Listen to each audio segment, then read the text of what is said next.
All right, we should be live pretty soon here. Okay. Assuming we are.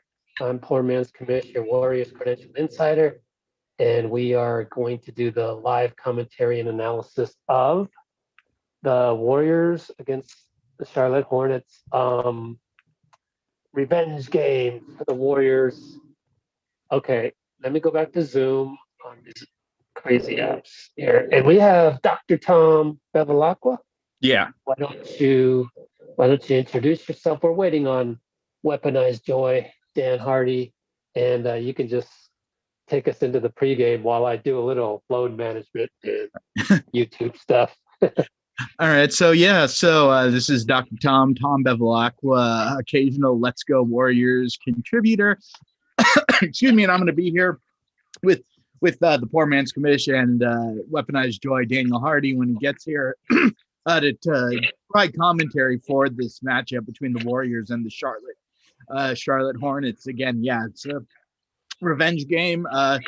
That's an ending when we were down in Charlotte, the ending of a game that excuse me, that the Warriors want to both forget and learn from, because you saw there, a lot of things in terms of execution and focus that they are going to want to build on. And this team, it is worth remembering that in that Charlotte game, they were obviously without Steph Curry, who was out because he wasn't feeling well, which again was a great shock because, he wanted to shine in front of his hometown fans with his dad doing color commentary for the Charlotte broadcast. But also the Warriors for this game are getting back their two big men, which should be play a big role, especially as I just wanted to double check, but I think there was no Cody Zeller for the Charlotte Hornets, which means they're, excuse me, I'm going to just double check that on the Twitter. Oh, I'm sorry, what was that? The Cody Zeller was out. Oh, yeah, I saw that too. Yeah.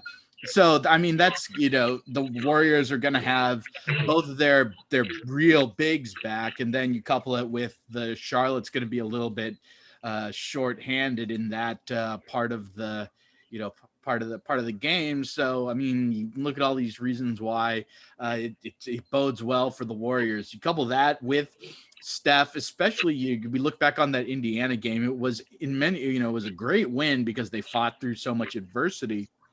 But it was frustrating because Steph he got his points, but he wasn't in the rhythm. He wasn't really rolling. And so Steph doesn't, he'll bounce back.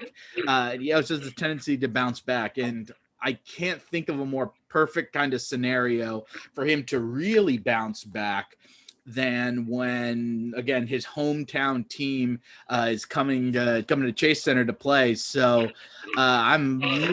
if we're sort of looking ahead, looking for predictions, I'm really looking for a big night from Steph. And also, the other story, one of the stories of that game in Charlotte was Terry Rozier just kind of going nuts. And while he's a very good player, I would be surprised if he's able to get going as much as he did in Charlotte. So they're going to be looking and, really making a point of, slowing him down because, you have all the attention on LaMelo Ball for the Hornets, but Terry Rozier's I believe he's the last one who gets introduced in the, when they do announce the lineups in Charlotte. So he's right now, at least as LaMelo is growing, he is the focal point of this team.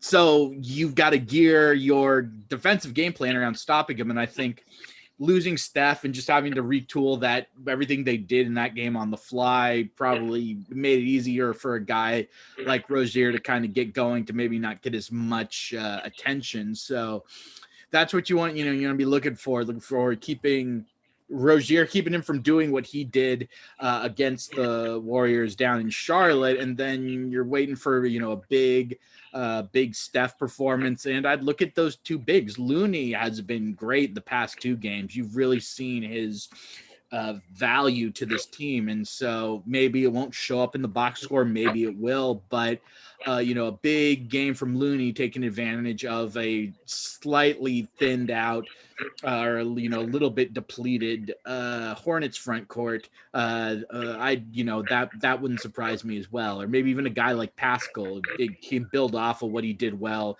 against the Pacers, who are a much tougher team, especially for a guy like him. So I think they got to take care of business. You got to win. This is the game you have to win. You be beating the teams that are not as talented or as you, but I think it's going to provide a lot of opportunities for Steph to get into a good rhythm, for Looney and Pascal to play well, and just making sure that the defense doesn't let a guy like Rozier really get out of control. So those are some of the things that, as I'm looking at this matchup and thinking about it, that I'm kind of hoping for or think's going to happen, or is going to paying attention to, or so on and so forth.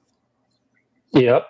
And Anthony Slater asked in the pregame, seemed like you guys did a good job on LaMelo last game, and Steve was kind of deflected that, as I would if I were a coach, not to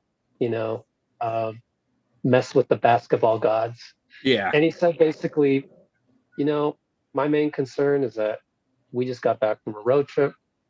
We might still be jet lagged, and it's a 48-hour turnaround. So are we going to come out and be tough, or, are they going to, make the shots they were making in Charlotte still? So kind of deflect that. He did say the comp that he would make for LaMelo is actually his brother, Lonzo. I thought that was kind of cool. Yeah. And what else? I mean, what else is there to talk about that's basketball related? Because we had the Jeremy Lin news come up, so we could talk about that a little bit. Is basically Jeremy posted today on Instagram that,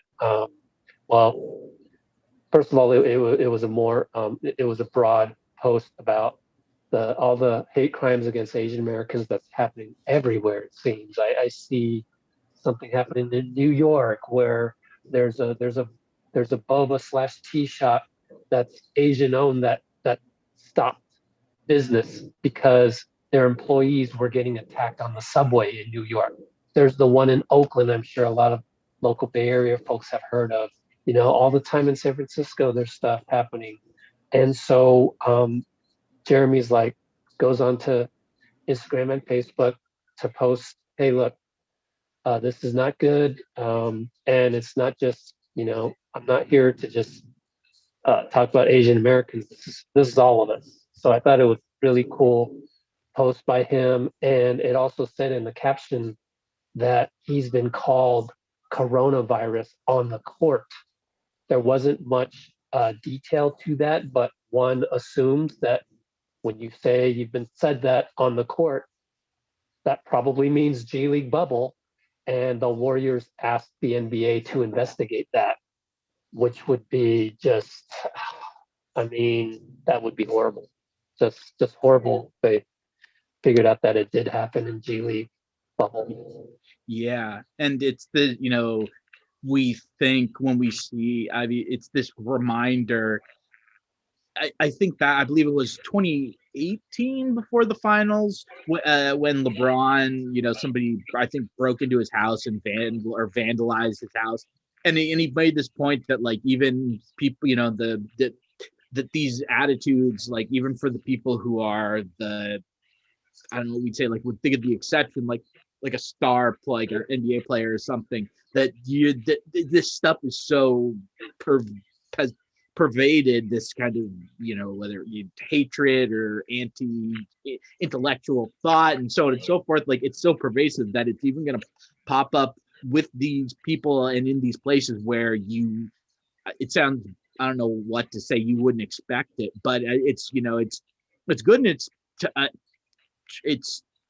not tough. That's not the right, but it takes a strength for somebody like Jeremy Lin to say this, because if somebody says that to you, your instinct is to hide it, to be oh, I didn't, forget it, and to do it to make a larger point, especially as you see all these terrible acts that are they're popping up, and you see them to kind of shine a light on this and make people realize that this is happening, and to kind of to stop it and to put a stop to it, hopefully. That takes a kind of strength or bravery or whatever you kind of word you want to put in there too. But yeah, I like that the Warriors, that they asked, they wanted it investigated, and that they're gonna do this because there's there's no place for it anywhere. Like that's just period. But especially you think of like in a space where people are living to, it's this like close knit community. Like you got to snuff that out right then and there. Yeah, and I also look at it as a way you have to do what you can to snuff it out and bring light to it and teach the young people out there that this is actually not okay. Like we don't just sweep this under the rug type of thing. And then also I love how you always just bring up great examples like the LeBron one you said, and then Jeremy Lin himself taking the brunt of this again. Like we already know, it's well documented what he went through, even in the college ranks, even in high school. And oftentimes, even us in the Asian American community might criticize them for not being more, I guess, I don't know, like blazing a path for the next Asian American NBA player. I've even criticized him on that. But at the same time, it's almost like we're kind of blessed that it's a guy like Jeremy that's the first one, and he is taking all the hits. Yeah. Sure, he might not be starting up Asian American AAU teams or whatever. Sure, but he's taken a lot of the hits, and like today and so many other times, and the way that he can reshape that into something positive is just something I don't know that anybody else can do. Yeah. So he has the right maturity, his faith in God. I'm not a religious person, but I feel that for someone like him being sort of a very public figure on this issue, that helps him get through all the negativity. Because I'd be lashing back and stuff like that. So I totally commend him, and it's a reminder to me that it is what it is. And Jeremy is one of those guys that has actually done a lot, because taking hits, taking blows like that that says a lot too. And turning it around and putting up a post that is so inclusive of everyone. Everyone should go read that, because I wouldn't have been able to find those words to really make it like we're all one big family. It's not just Asian Americans, it's racism as a whole, it's African Americans, all of that. So thanks for listening, guys, on all of that. We're about to tip off. I'll keep you posted. Let's check the participant room to see if Daniel. No, Daniel is a late scratch. He's our Steph Curry from last week in Charlotte. Late scratch. Cool. The PI. All right. I love the Philippines. Been there once before. Hope to visit again. So I'm about to tip off. I don't know where you're at, but let's wait until there's a running clock. Yeah. It was just, Looney will jump. It went off. My league pad, that is being strange. It's all good. All right. Well, we won the tip, and Steph gives the ball to Looney. All right, here we go. And handoff. Oops. Wiggins takes the first shot, short, no good. I'm at 11:42, 41:40. So let me know. All right, I got back up, but I got to sit through some. They always put some ads at the beginning of. Yeah, all good. As if you didn't pay enough for league pass. Yeah. Well, they miss. Wiggins gets the rebound. No, okay. So I'm 11:20. I'm a little behind you. I'm at 11:30. Yeah. Okay. I will wait at 11:13. 23. Yeah, 1, 19, 18, 17, 16, 15, 14, 13. Great. Oubre just hit a three, so we're up 3-0. There we go. Blasted, in fact. Yeah, Then he almost gets a steal. Steal. Wow. How does he do that? just that energy. Yeah, energy and a 7'2" wingspan. Oh, Oh, that oh Mello no. just crashing through. That's the one, ironically, Draymond said post game that Steph gets big boy rebounds and he no longer falls asleep on the weak side. And guess what he did right there? He fell asleep on the weak side. Then I'm going to say he let it affect him, and now backcourt turnover. Yeah, So bad two pass. straight brain farts by Steph. All right, Hayward. Good defense by Draymond. Went right up and down. Draymond tries to lob it into Looney, but it gets the Hornets steal it, and now Hayward's bringing the ball up. Ooh, Melo with the shots and fake. Is that Scary Terry? Scary Terry just made a mid-ranger. Hope that's not a portent of things to come. All right. Keep it going. I gotta All right, figure out where Daniel. Draymond. Oh, fine. Great pass to find Oubre there, and then just an easy two-handed dunk at the rim. Great pass in there. All right. So Oubre 5 points. Yeah, Oubre's really rolling. Oh, LaMelo did a great job to find Washington there. Draymond fouls him before he can put it up, but he's going to the line. But yeah, they're showing that replay of that Oubre dunk. Well, I've invited a dummy Zoom user in here so that we will have both of us on the screen at the same time. I hope people have said they like that. Yeah. It looks like review. So Draymond got the foul. He got him kind of up high. It wasn't intentional. Obviously, it wasn't intentional or anything like that. But they always take a look at this stuff. Let's see. I mean, he's going for the ball. Oh, he got his head. Yeah, and he's doing that thing where I don't know about this NBA of 2021, so yeah, whatever. I'm every borderline thing. If it's a flagrant, I'm just not surprised. It's like, okay, whatever.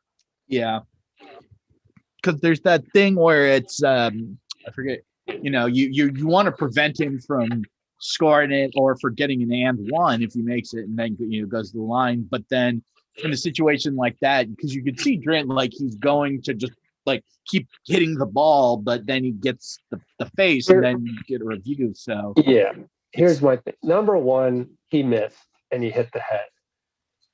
So there's that. But number two, they should adjust the flagrant foul rule now, where it has to be intentional if you get the two of them to get ejected. Because now he has one. If he accidentally misses, well, I don't know yet. I'm just saying they haven't made the decision yet. But if he gets a flagrant here, then it's like a flagrant that you weren't really trying to hurt the guy, and I don't know.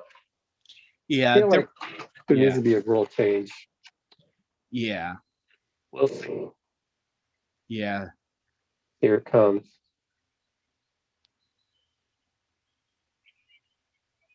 Yep. They upgrade to a flagrant. Man, he missed. I mean, he hit his head on accident. So I get it. There needs to be something else there. Yeah, we should have the weaponized joy in here. Oh, wow. Can you see me? No, you can't see you. What? Unless you. No. Wow. You know what? Let me restart because this is Black History Month. This shouldn't be happening. I'm going to restart. I'll be right back. Well, yeah. It's ridiculous. It's dark. So where is Steve Jobs when you need him? You're in the town jersey. Anyways, let's go. We're back. I I guess they hit both free throws, so now they're up one. What they Got the call it? ball back. Or is that a foul on? Looney? Yeah. They're really going to that LaMelo Washington sort of pick and roll. Oh my God, that was all ball. Oh, it is a jump. Yay. Yeah. Oh, it's a jump and we lost the jump. Yeah. What a great job by Looney, though. Oh, pretty nice pass there by LaMelo. Sheesh. That was Steph-esque. Lefty. Yeah. Yeah. That was pretty. You hate to admit it. The guy has vision. Oh, God, Steph, what are you doing, Steph? 3 brain farts.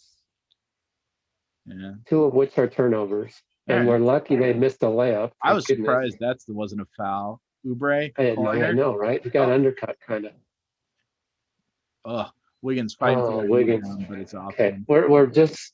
You see how Steph goes is how we go. I mean, this is a little discombobulation in total by the Warriors. I also wonder. You were talking about the LaMelo. Beautiful. Jeez, man. 6'7". What was I going to say? The Warriors, with who they've got coming up, if this is you can see them, maybe they're taking their eye off the ball. That was a nice layup by Wiggins. All right, but breaks us out of that trance. Yeah, you think like, they've got the Lakers, they've got the Trailblazers coming up. If they're this is the, even if it's obviously not intentional, but you can see where there might be a little foot off the gas moment. Sure. I can see that happening where, he missed another free throw, but Draymond gets the rebound. And they put back. All right. That's good. Looney rebound assist to Wiggins. Oh, nice. Oh, yeah, I thought that was We'll take it. Either that or Draymond ran back and Looney was in the picture quickly like that. I don't know. All right. Yeah, but Wiggins missed another free throw. I didn't. Maybe that'll get Steph out of his funk. Yeah, Warriors are back up. Layup. Dime by Draymond. Let me go check the tweet deck. Highlights. Rozier driving. Oh, wow! Right around. Yeah. No all-star move for you, Rozier. Not tonight. Yeah. You had your one game. You could see Looney and Oubre almost do the backdoor there. Almost like, had they done it, it would have been breakthrough for Oubre, right? Yeah. I wish he would have just gone through and cut the whole way, just to feel the potential of curses. Get there, still getting used to it, getting whatever to it. All right. Stop LaMelo. Yeah. And Looney stops. Wait. What's his name? Who's Martin?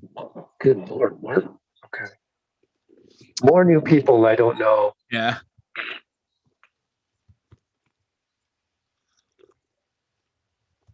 Anyways, we're back. How many things has Looney done already on defense? And then Steph finds Oubre on that outlet, but he's getting to the line. Yeah. Oubre with name an awesome wide receiver. Leap for this. Yeah. Ooh, yeah, he went up there and tried that. Yeah, I hate as a Raiders fan, I didn't like Randy Moss-esque. I don't want to acknowledge Mr. Weaponized Joy. Good. Sooner or later. Looney dunk. Oh. They got a call timeout. Hello. Hey. Let me take a quick pic of you guys. Ready? 1, 2, 3.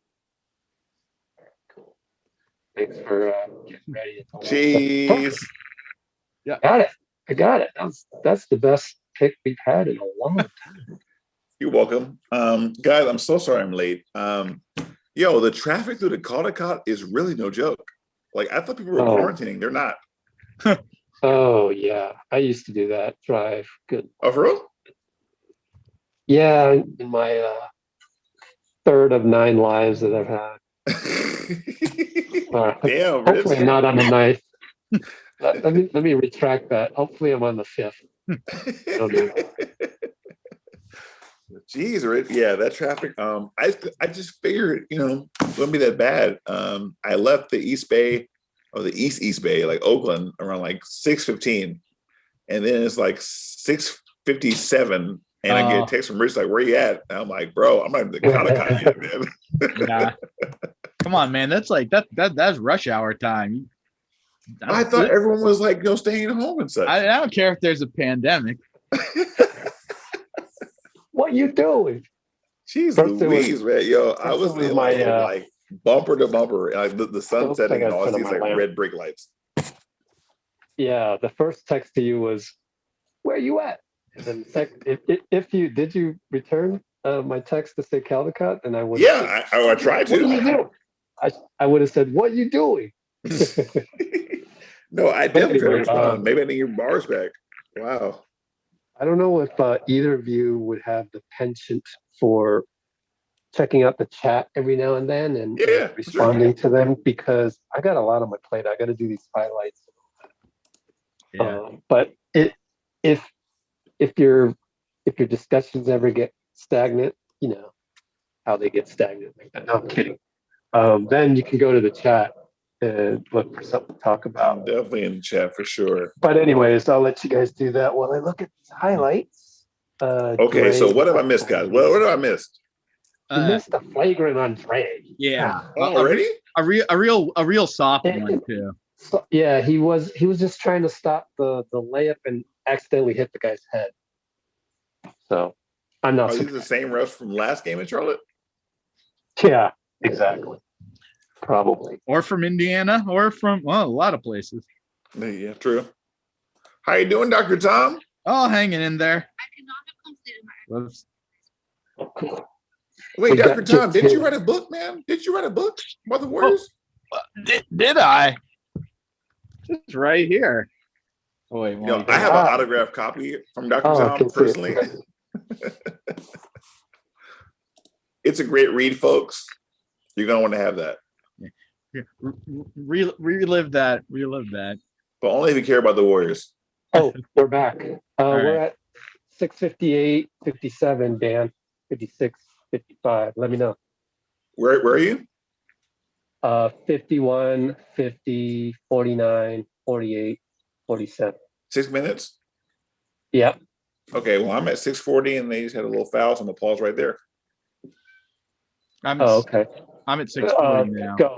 Go again real quick. Okay. Yeah. You might be behind us now. Are you in the Bismack free throw? Not yet. Not quite. Not the first one. Spoiler alert, he clanks it. Wait, where's my remote? That's it. Ban him. Is my video frozen? Yeah, your video is frozen. Either that or wow. I was gonna tell you to breathe. What is on my video? Nobody likes you today. All these crowd simulations. Wow, my video is no longer working. Wow. All right, action coming. Well, I guess we'll sync up. I mean, you could sync up now. 36, 35. Okay. 2, 3. All right. Another dunk. Dre post.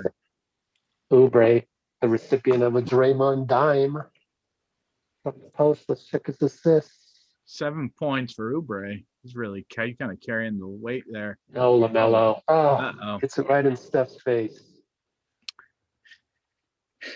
Melo's definitely got the shot where I look, I'm like, there's no way that's going in. Right. It's the will. He has the Tim Hardaway will of. Oh, how do you go?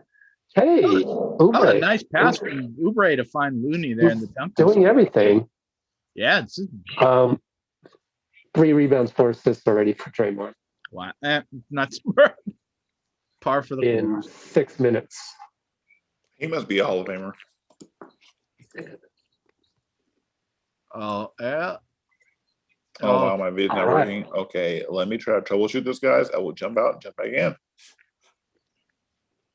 What is going on? technology. Oh, Mm. ooh, nice little behind the back pass to find Draymond for All the right. dunk. Again, like Steph with the wizardry. there's it, all the stuff that flies, you kind of flies under the radar, or you forget about, like because he's such a talented shooter. Like, Yes. Come Oh. on, No, that's 2 fouls. who's under? Yeah. Oh, you just saw that Charlotte defense just closing in all around Draymond, and he just knew to find Oubre. Ah, great pass by Steph on that last bucket.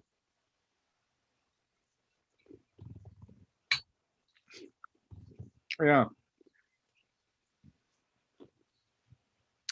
Quiet start for Steph, which I would not have expected, as Wiseman's checking in now. So. Right. But I've thought And I've learned over the years not to make predictions, 'cause whatever you say just never happens. Yeah. But I would have predicted a Warriors blowout from the beginning, just as a revenge game. But what do I do? Right? Yeah. So Back iron 1-2 for I think it was Bridges' line. Steph to Draymond. Oh, Oubre. That was some that was some Showtime stuff right there. Wow. We got to get that highlight up on Twitter. Beautiful. Yeah, actually, we've got all the highlights. Wiseman in now. Yeah. Look at him. Look at the physical presence right there, just showing. Like, it turns into a 3, of course, but Monk. It's like Gordon Hayward wasn't going to shoot that ever, because look at Wiseman, it's just like a tree. Yeah. Oh, yes. And again, I feel like the attention on Wiseman having such a height advantage of Bismack, and then Oubre sneaks in for the alley-oop from Draymond. Oh, Warrior basketball, baby. Warrior basketball. They are again sort of playing with purpose. Oh, that's a little chippy foul. Hayward draws on Bazemore, but yeah, they're the ball's zipping around. They're doing some Showtime stuff. And Steph Gravity, of course. Yeah. On that lob too. I'm surprised he left Draymond in with the 2 fouls. Yeah. But I wonder how that transpired. Was it more no Steve? No. Or was it Mike Brown? Let's just leave it. Yeah, let's see what happens. It could go either way. Yeah. It could go either way. Draymond could easily have said, no, Steve. I think it was a Steph game where he said when he got like 2 he's like, nah, I'll be careful. And then he proceeded to pick up the 3rd foul. It was like, oh, come on. Well, good Lord. They left Curry open, and he short rim. Two open. He was 2 open. Right. Oh, but Oubre picks Hayward's pocket. I mean, back to transition. Analytics. Tried to get the lob to Wiseman, but didn't get it right to him in the right spot. Monk for 3. Misses. Back iron. Draymond. Tried to get it to Wiseman, but he couldn't handle it. But Steph's got it. Oubre 3. Look at Wiseman get up. Just banging in there, yeah. I just love watching him run the floor. Run, James. Draymond Steele, run. It could have been way more spectacular than that, but I'll take it. I was going to say that's what I was thinking too. I was like, if he got that up a little higher. Exactly. Man, yeah. Steph wanted to make sure they got the 2 points. Yeah. 22 points in the paint for the Warriors. Oh, Melo. Wow. He is confident. That does not sweat it all, Oh, Wiseman. Oh, Double spin. Whoa. oh, Yo. that What am I thinking right now, Tom? What's the comp? that was that. Kevin McHale. Oh yeah, Kevin yeah. McHale. That was a Kevin McHale-ish move by West. Oh, and they We find got another. How many dunks has They're he? just- Oh my God. they're just nailing them in the paint there, and then LaMelo misses a three. Yeah, that's the flip side of LaMelo. So that's what you get. Yeah, and then they're two. No. Foul, right? Yeah, Okay, good. but yeah, no, you're right. Okay. Here's the thing. Yeah. When have we had this run of highlights where Steph is hardly scoring those highlights? This is fantastic. Yeah, that's. I mean, it's that kind of we talked a little about this with the Indiana game where it's like, can you be in and win a game where Steph is so just not sort of at optimum levels, and it's this kind of it's like you see them and they're play it's looking great, and yeah, it's like but like Steph, save for his gravity, it's he's not making the shots, which is surprising and is different. But yeah, no, yeah, it's this turn into the Oubre game because he's the one who's been really him, and Draymond's been doing sort of everything else, but Oubre's the one who's the scoring has been really good. Just got a tweet from Connor Letourneau saying that check the box score. Warriors have 13 assists on 14 makes. Well, there's beautiful. But Steve Kerr's offense, it's Yes. That's the thing you're gonna see with a Steve Kerr offense. Oh, it's a thing of beauty. Yeah.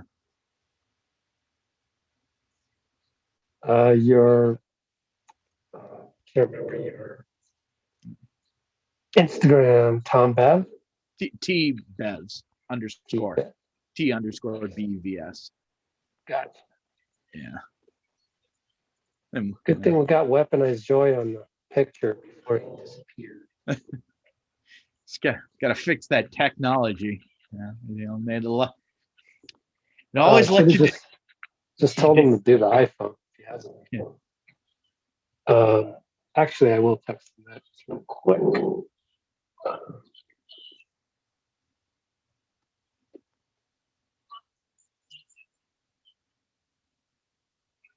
Okay. Can you go check the chat, see if there's anything interesting in there? Oh yeah, let's talk see. About. Let's see what is good. While I fiddle around with social media, try to get this.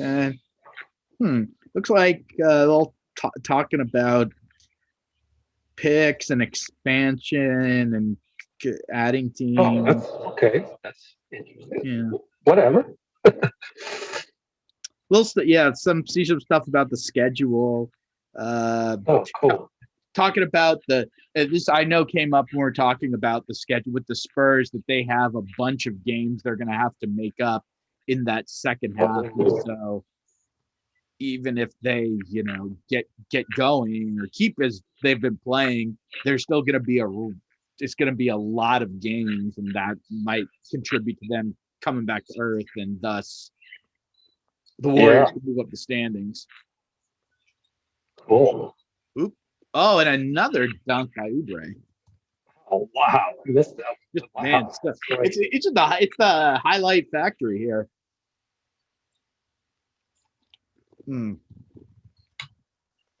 9-point lead for the Warriors. And then I can't see who it was for Charlotte, but it looks like he's picked up a foul for falling down.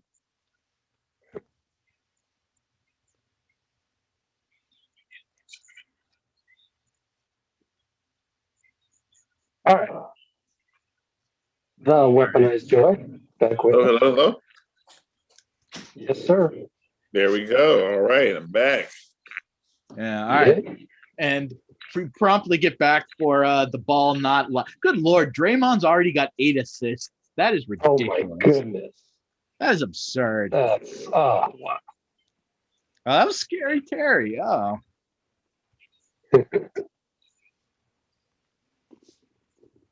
Where are you guys at? 120, 119. Okay, I'll pause it. 6. Because Steph just dunked from the free throw line, and I'm kidding. I'm at 59.6 seconds.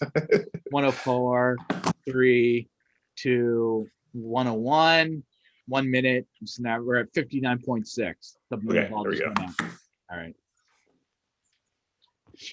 Steph took off like Michael Jordan, double On 3 clutch. people. Wow, I'm glad to be here, guys. Anything else I make it? Yeah, you fought that pernicious Bay Area traffic to get here. Oh, it's real, bro. It's really real. All right. Got a little back and forth between Curry and Draymond. Oh, all right. That Bazemore probably should have just went up with that one. He tried to get it to Wiseman, and it's coming in a little too hot for the 19-year-old future, better than David Robinson and Anthony Davis.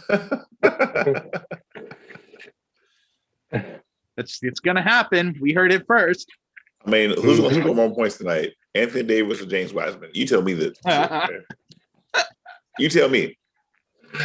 Oh. I mean, Dream. Oh. You know what? Anthony Davis and David Robinson combined.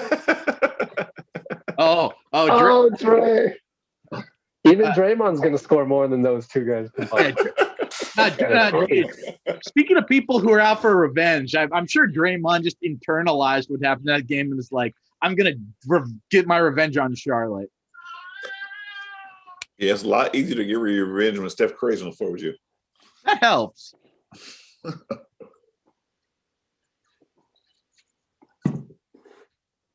Whew. All right.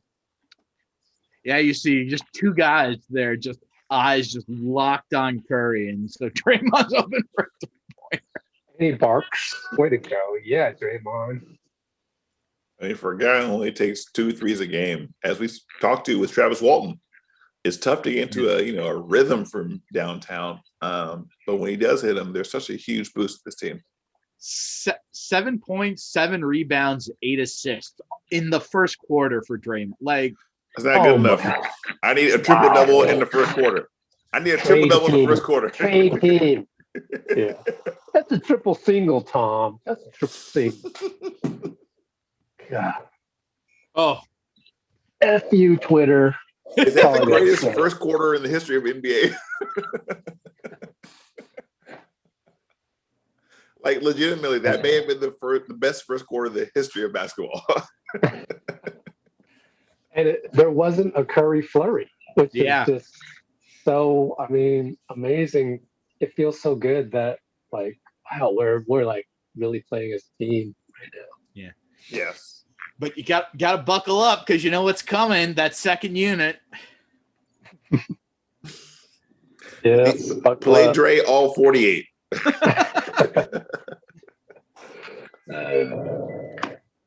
Yeah, I want a triple, man. 100 assists, 100 rebounds. That man's legs could not handle that. Yeah. Okay, I found my comeback. From now on, anybody saying triple single, he's gonna get a triple on you, and this tweet will not age well. Okay, so Rich, you were with the Warriors. I'm assuming pre-Draymond, right? Let me see. Let's go Warriors wise. I was with Draymond throughout, but as part of Golden State of Mind, I was like 2007 was my first scouting report on Marco Bellinelli, the legend. Summer League. Yeah. So man. Okay, so what did you see when Draymond got drafted? Compared to now. I tried to look back one time at because I used to always live tweet from Summer League, and so I would look for my Draymond tweets. This was a few years ago, and what I found was that I was just impressed by his confidence on defense. Like people would post up on him, and he'd be like, You could hear it. You could hear it because it's Cox Pavilion. You can hear everything. So so you knew that, and then it was just kind of the transition from Martin to Steve Kerr, David Lee. Boom, he's a starter. Boom, now and him speaking up more during Q&As, which he kind of always had in him. You look at Michigan State interviews and stuff. But yeah, just kind of more and more getting used to how much of a a quote factory he's now become. At what point did you agree he should be starting over David Lee? Yeah, the moment, yeah, I was, I've always been along for the ride with Steve Kerr. Oh, they just missed the dunk. Who's that? Oh, a Monk, Charlotte. Malik Monk. Yeah. Wow. It's like when things are going right, they're not going right. Right.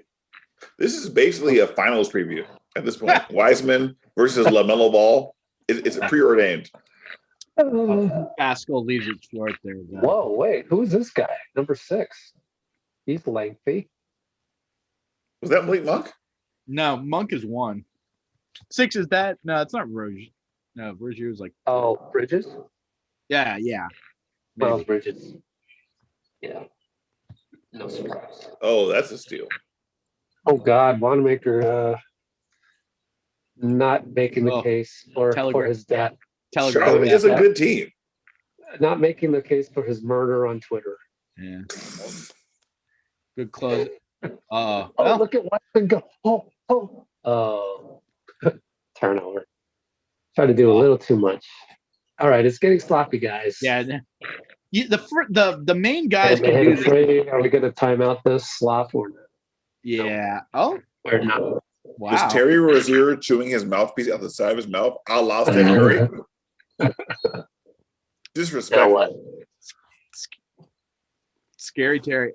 When you get an off-ball whistle with Wiseman involved, it can go either way. Right. Like at this point, right? Because he's a rookie. He even admitted that in the morning shoot around today. Someone popped Damian Lee in the face. Oh, he wants a flagrant, I guess. He's upset with the refs. They're not doing it. All right. Like if Draymond did that, he'd be thrown out. Design play. Go to work. David Robinson. David Robinson right there. Oh my God. David Alexander, you had it right on the money. That was the greatest play of James Wiseman's career just that we just witnessed. Oh my God. Well, aside from the baby Giannis's, but yeah, as far as post ups. All right, Wiggins getting the line. Should I take a picture of that? Look at this. Look at I'll this. send you a picture of which latch on the seat. There's 2. I don't believe it. I'll take a video too. You'll see it later. I was like, I'm sorry, guys. My wife is roasting me for not using our vehicle correctly. I guess there's multiple latches for lowering and raising, the seat, and I apologize to her for not putting the seat in the proper position. Sorry, honey. You had to get through the Caldecott tunnel. Yeah. I was leaning back. Okay, guys, I was leaning back. Hey. White guys drive a car like this. Yo, Daniel, that's the new leaving the toilet seat up, isn't it? It is, man. It is. It totally is. Anyways, we have a basketball game here. Yes. They broke. Okay. That's Miles Bridges. Oh, wow. No, that was PJ Washington. Oh, sorry. Who is Miles Bridges? No, kind of Rich, blue. Rich, I saw you, Rich. You don't know who he is either. Kind of blue. Birth of the Cool. Like, man, that's some great chat. Oh, that's Miles Davis. Oh yeah. Miles from Sonic the Hedgehog. Oh wait, that's Tails. Never mind. I can tell you what kind of dog James Wiseman has, but as far as Charlotte Hornets, Oh, what? Oh. airballed it, by the way, James Wiseman. Okay, so what was our what's our plus minus on the second unit? How much were we up? 4, -4, because it was 8 at the -4. Okay. Already, just like that. Come on, guys. If they get just one of these guys to just could be and they've got Good people like, defense. get Wiggins. Oh, Yeah. Well, they do have a mini big three, maybe. Wiseman keeps going on his trajectory. yeah. Pascal can score. Wiggins. I mean, what is it? Are Wanamaker and Damian Lee the weak links on the second? Yeah. So we're live on YouTube right now. So I'm not gonna call anyone weak on the team. But if I was playing NBA 2K, whose ratings would be lower? Yes. Wanamaker and Damian Lee would have the lowest ratings, I believe. Yes. That's just a nice way of putting it. Rich is so comfortable calling these professionals weak. And that's where I know that I'm a fan. You're a journalist, I'm a fan because I'm terrified. No, I stepped over the line there. Usually I don't, I'm rooting for them to play better. And they got a dunk. Yeah, but it's just, I don't know. It's kind of like the basketball coaching me. It's like, this unit always gives up points. So now it's down to 2. Oh. Well, that reminds me of what Dr. Tom said last game about Klay Thompson helping. What happened here, Brad? What did he do? Turnover.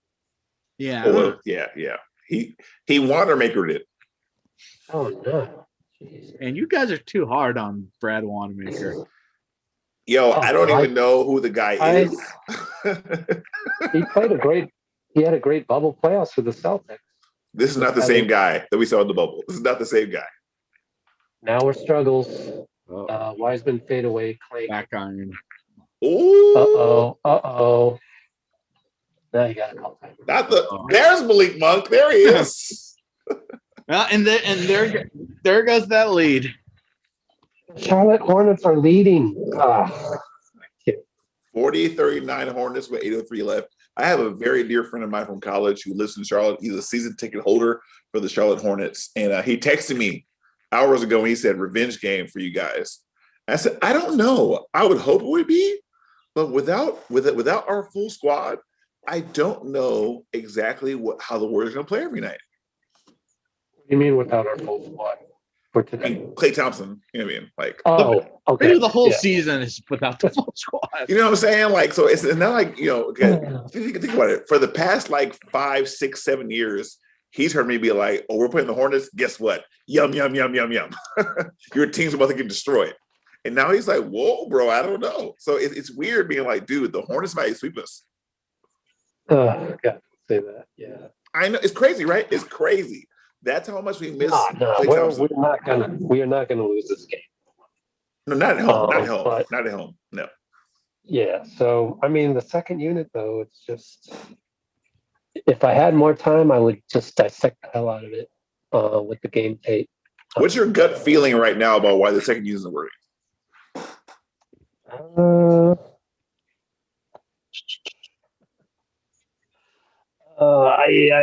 don't know. I honestly don't know. I don't know. It is new though, with Wiseman back and Pascal at the same time. So it's not like, give it to Eric and clear out and that'll solve our problems, hopefully. So it's not as simple as that anymore. But I don't know. But right. That the average fan is going to point at Wanamaker because he doesn't look like an athlete. He has terrible numbers. Trade Wanamaker. I think actually Wanamaker's a good piece that we need to have defensively for the playoffs. And hopefully he'll come around. And he's playing Steph's position, so it's just the way your mind's gonna work. What's the problem? When we had Sean Livingston, it was like you go from Steph to S. and it's like, we're good. We're good. And then like now it's like we go from Steph to Wanamaker. It's like, I don't know what's going to happen right now for the next 5 minutes. Also, we don't have Clay in there with the second unit. I kind of have, 0.5 gravity, right? And I think you just So it's a brand new unit.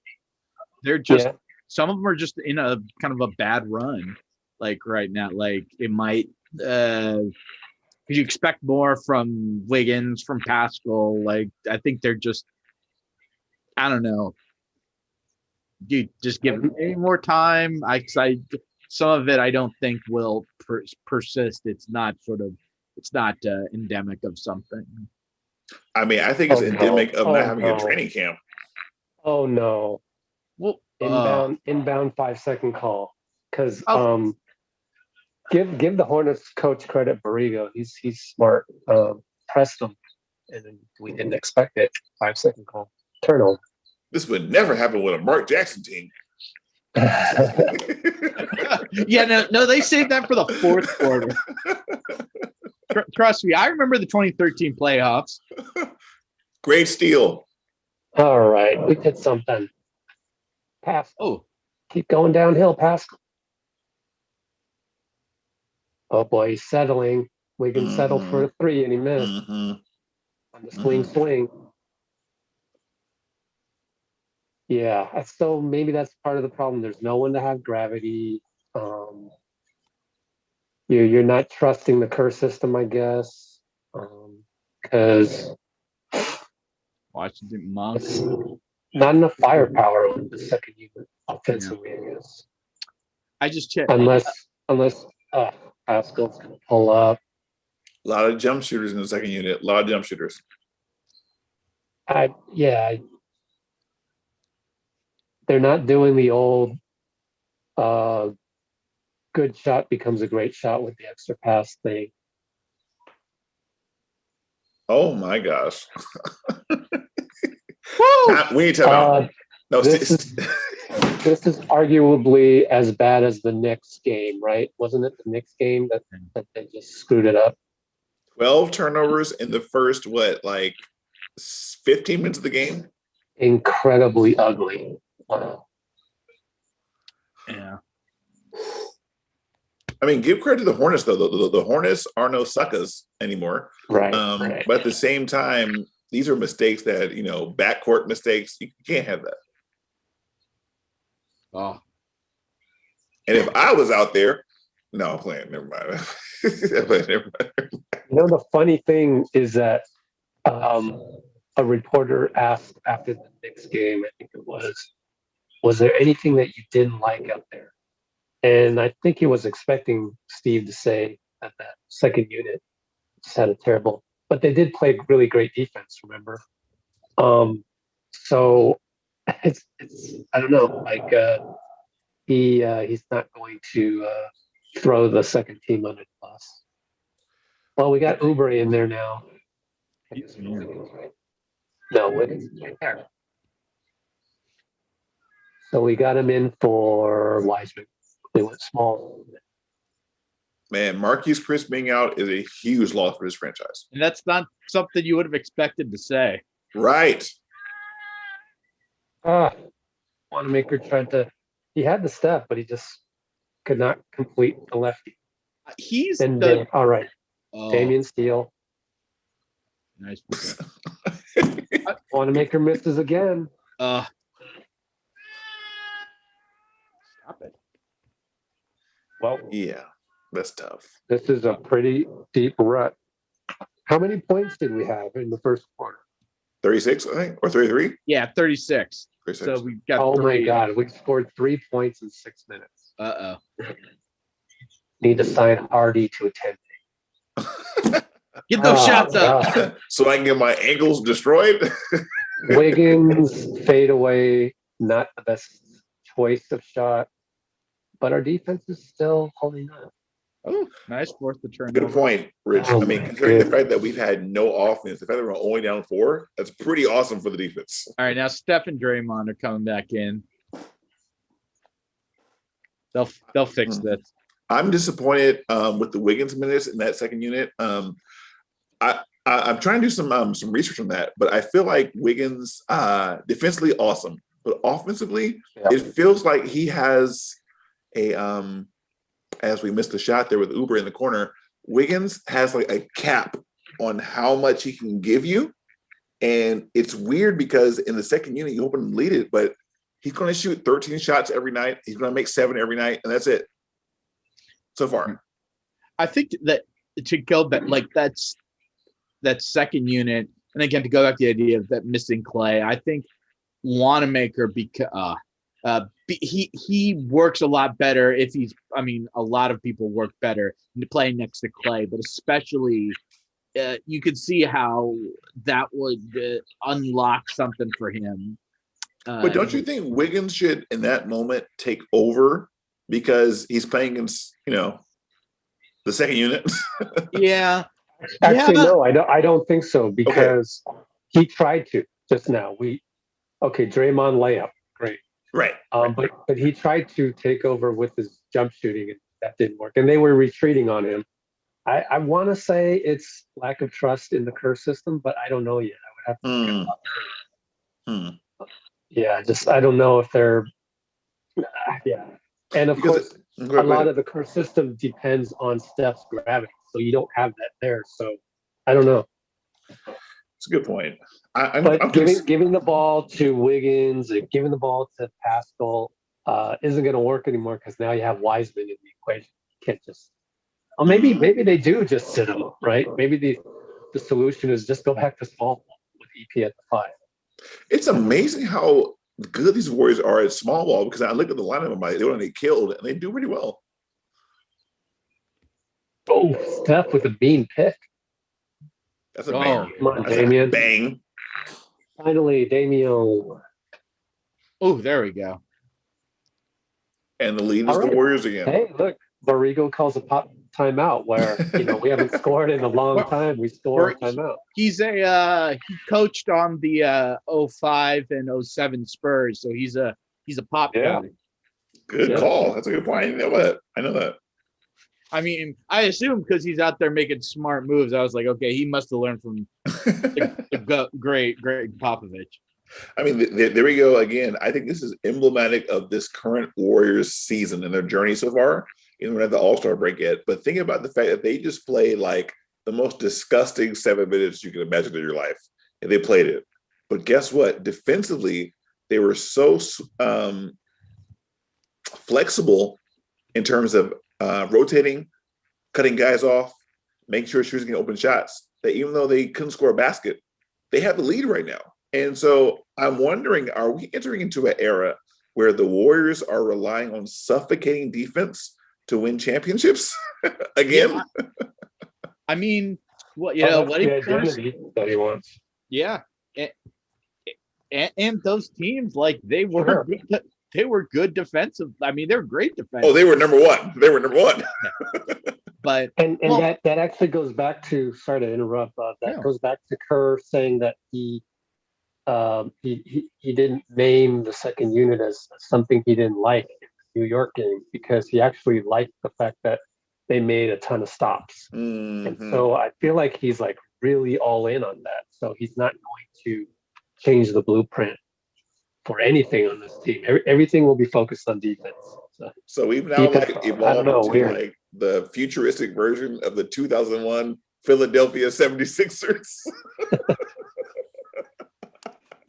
One little guy scoring all the points, everybody else D up. Yeah, exactly.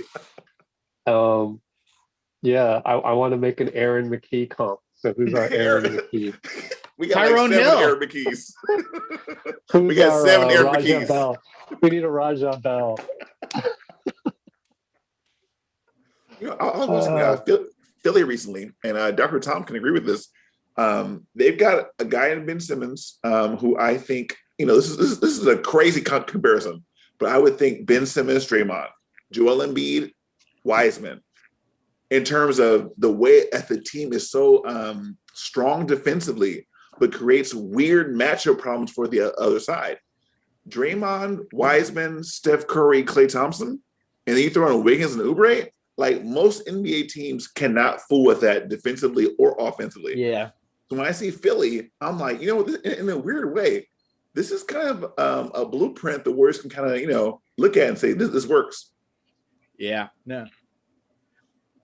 Well, yeah. And that's why I think you got to be, if you're saying who's the favorite or who's a good looking team for the title, you got to put those 76ers at the top of the list.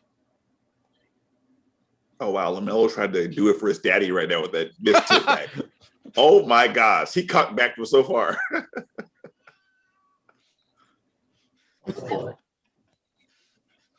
Draymond is like, Looney, be there. Try to do that for Big Baller Brand. Big ball ramp. Oh, Stay with it, guys. Damian stays with it. Gets a 3. Cash. ooh. He's been another guy who's been struggling a little bit. It's nice to see him making some shots. Well, the Hornets, I played a lot of zone this year. And that's killed them a lot. But they were a zone playing team. So I'm interested to see how the Warriors beat that. Still, I haven't gotten much from Steph now. Granted, again, there's like 2 or 3 guys watching him on every play, so that makes it tough. Watching Steph? Yeah, Well, they better. it's like if you got a zone, I think I know someone who can shoot over it. Like, What's the thing? Look at that play. Look at that play. Goodness. Oh, my goodness. Beautiful. We need a name for that one. there you go. You have elevators and you have that one, whatever that one was. Wow, that was pretty to watch.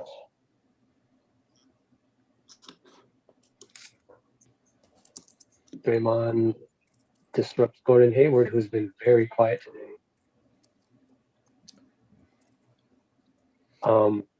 And Damian was basically making me eat my weekly words, but we did analyze the second unit issue in further detail, peeled the onion. So, Oubre started off the season so poorly, and his ascent has been so sky high. I wonder if the same thing can happen for Wanamaker. That quote that Steve Kerr had that Rich captured, where he said that it's hard to play when you have a point center and your point guard Steph Curry. It's just a different kind of team. And so when you're trying to fit in with that, I wonder if it's just difficult for guys to slide in there, especially without Clay. Yes, sir. Like, you're never going to have the ball in your hands. He just needs to start playing better once the playoffs start. That's really all he needs to do. That's real. Yeah, well, So it can take as long as it wants, Right. Luckily, it's a long season.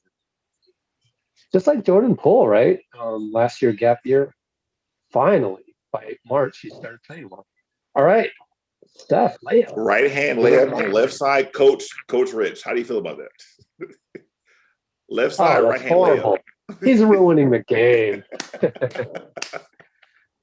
well, they got the lead. Now it's back to 9 points after giving it all away. It's like when you just like that. put 2 Hall of Famers back on the court. It's like LeVar Ball's son answers. Every shot he takes, I'm like, that's not going in. There's no way that's going in. Bro, LeVar's son is killing this year. He's killing. That's not a foul? Yeah. Thank you. It is a foul. No. Somebody's not happy. LaMelo can't believe it, but it's like, Technical? oh, that's why. Oh. On LaMelo for the extra. Yeah. I love man, Draymond left Green the going street. jaw to jaw with him.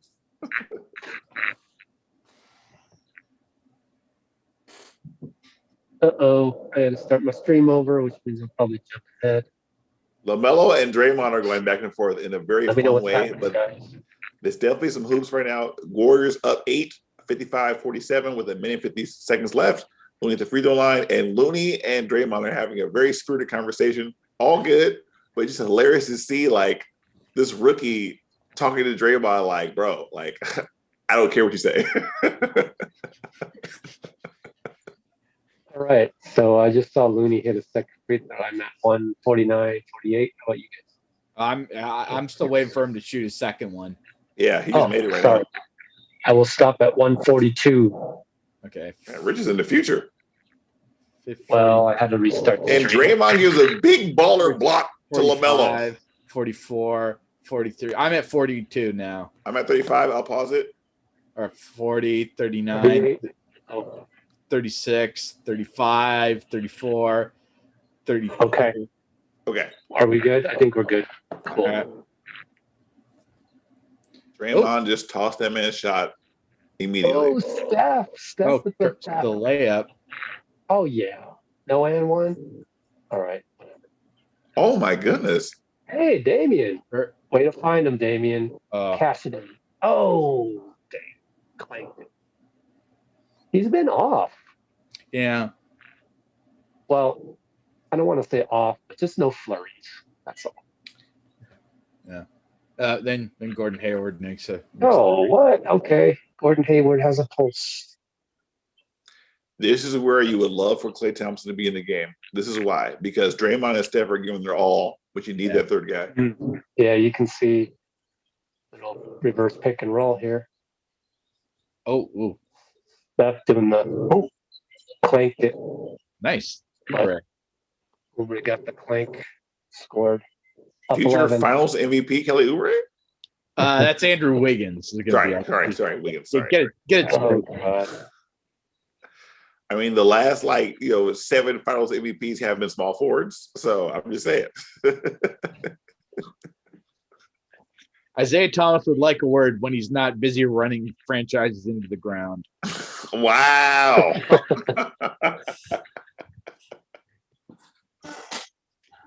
Yo, I'm going to give big contracts to Eddie Curry and Jerome James. Oh.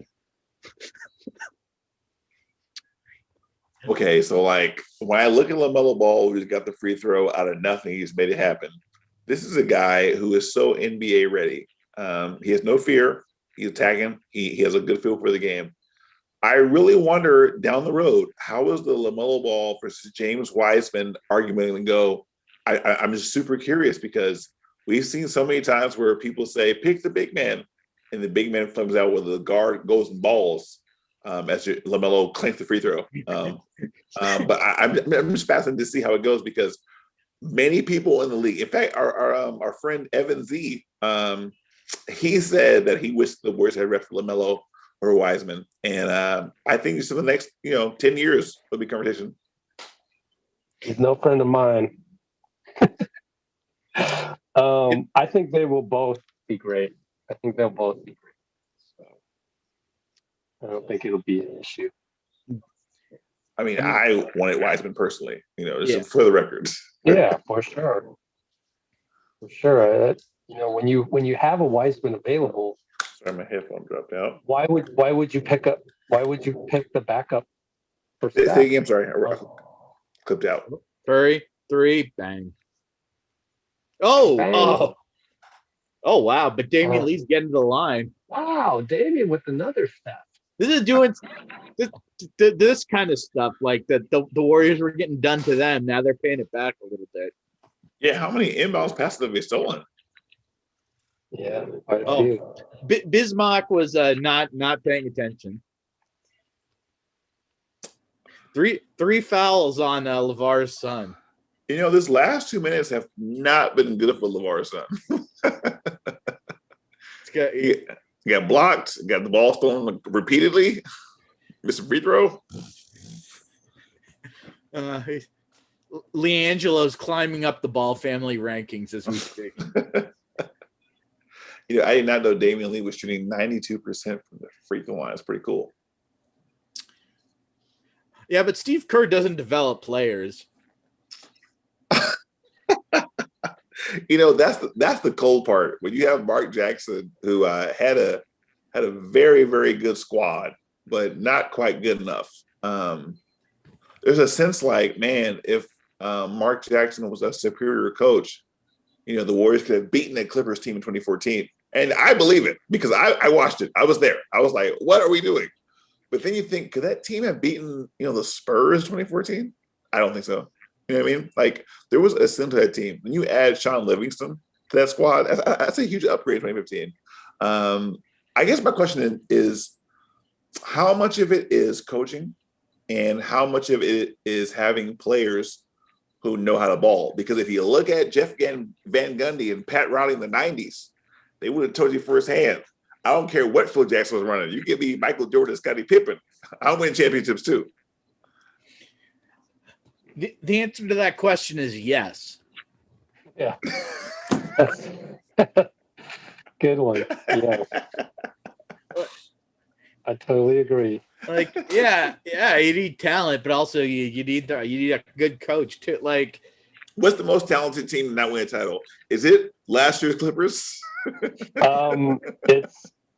It's the 1993 Golden State Warriors with Hardaway, Sprewell, Mullen, Weber, and Ronnie Cycling that never took the floor. That's the right answer. That's the right answer, folks. No, it's the 2003 Warriors with Gil, Jay Rich, and Troy Murphy. There was a big three right there. Let me tell you. What year did Antoine leave? Right, 2003. Sorry. Because they traded him because after Gil left, because they screwed up so they couldn't sign him. Then they traded him to Dallas that was the 1 year of Nick the Quick. Nick the Quick. Oh. Wait, so Anton Jameson played with Gilbert Arenas, Kobe Bryant, and Dirk Nowitzki. And wait, did he play? He played with Kobe? Oh yeah, he definitely. He might find the year. I think it was the year Dwight Howard came there. You see, Anton Jameson, Lakers. Let me pull this up right now. No, because I know he played with the Cavs with LeBron that one. He played with LeBron. Oh, snap!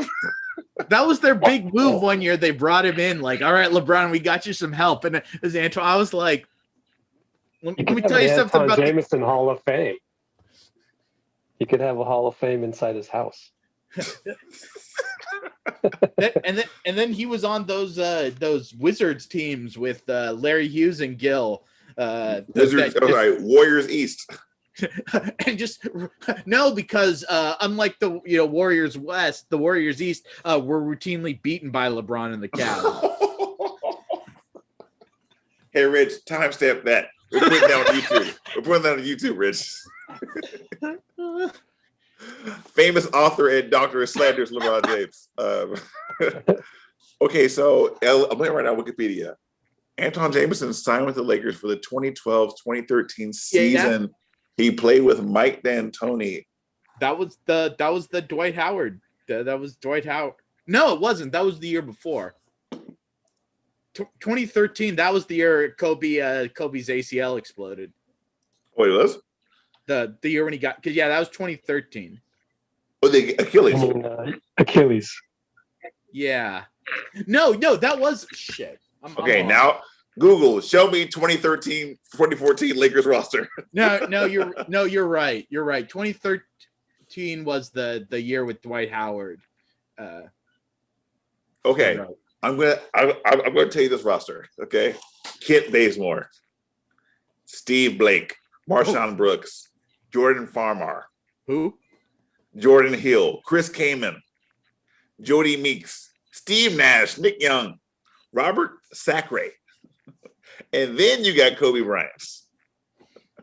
How did this team not win a championship? How did this team not go against Kobe Bryant's legacy? He had Pau Gasol that year, folks. Because Steve Nash played in like 2 games. Yeah.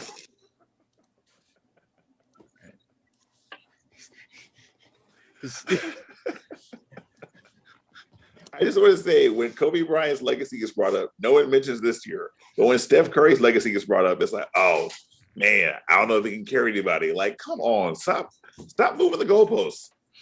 I mean, look at those 2006 and 2007 when it was like Kobe the trash. He was murdering though. Yeah, he was murdering. Yeah, and it's funny how those teams didn't get out of the first round. It's like those things might have been related to something. Wait, what was the year that he got 3-1 on the Suns? When he got what? I think it was We Believe You, right? Yeah, 07. They played him in 06 and 07 in the first round of the playoffs. I think 07 they got swept. Maybe 06 was the year. 06 it went to 7 games. Then 07, I think, they swept him. He had a 3-1 lead with Kwame Brown and Jordan Farmar. That was 06. That is phenomenal that no one ever says Kobe blew a 3-1 lead because they were like, well, he tried his best. He tried his best. What do you want me to do? Meanwhile, Steph had to play without Andrew Bogut. Like, come on. And Andre Iguodala's back was hurting like me when you don't get the new mattress and you sleep on it a little too long and then you get the back pain. That was like Andre Iguodala in the 2016 finals. Let me tell you, it's tough to do anything. Dude, I've been trying to crack the code to the 26 finals. Every time Rich brings someone up who knows the Warriors, I'm like, so what happened in 2016? Every single time. Harrison Barnes. No one mentions Harrison Barnes. They always go, well, Steph wasn't healthy, or Andre wasn't healthy, or Bo was healthy. And they never say, well, Harrison Barnes had a million shot. I think the organization really appreciated Harrison Barnes, as I do too, because there's no death lineup without HB. Phenomenal player, obviously. But when you Van away.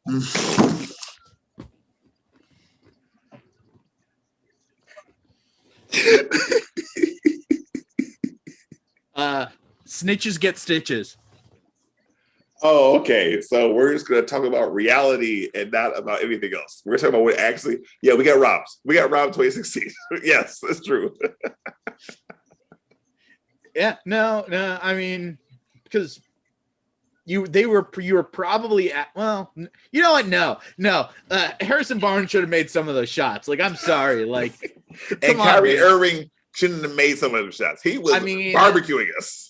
Yeah, what the third eye when it's just dude, Kyrie was hitting. Dude, if you ever want to go insane, watch game 5. Game 5 of that series when Kyrie and LeBron had both at 41. Yeah. Bro, the shots Kyrie was making, I was like, whoa, like that's insane, bro. No, I've never revisiting that again. That's like a couple times I've like had to like been clearing out text messages from people who you stop talking to and you look and you're like, oh, this hurts. Bro, they both have 41 in an elimination game on the road against a 73-win team. Although depleted, how did both of them have 41? I'm gonna venture a guess that not having a defensive player of the year candidate, like, look, man, the doctorate isn't in math, but I can. Wait, you're saying that was the only game of the series that they both had 41? Is that what you're saying? The one game that the defensive player of the year didn't play, that was the year the game they both had 41. It's like there's a connection there or something. As a very bright, smart man said, Marcus Thompson of The Athletic, he said they emptied the clip in game 4 in Cleveland, and so that was a huge game. That game 4 was tough. And when they came back, like they thought that they could just kind of roll over them, and in addition to the not having Draymond for his defensive presence, I'm sure that LeBron got Instagram workout video mad, and the rest is sadly history. Well, Brandon Payne, our dear friend, Let's Go Warriors. He was very clear to be like, yeah. I asked him. I said, was there any defender in that 2016 series that slowed down Steph? He said, no. He was injured, and I was like, whoa, like Steph Curry is so good. That's it. Look at the 2016 series and say it marks against him. You don't know who this man is healthy. And so that's the weird thing about the sports, because Cavaliers won the fair and square. They Kiki Van de Way, whatever. They won. But we look back and we go, okay, 2015 when they said if they had Kyrie and Kevin Love, as Warriors fans, we would have preferred them because their defense was so trash. We're like, please play them. You put in a better defensive squad and actually hung around longer. They were better without Kevin. They're better suited to play against the Warriors without Kevin Love. So please miss me with that. Yeah, but they come back and win the next year when we're destroyed.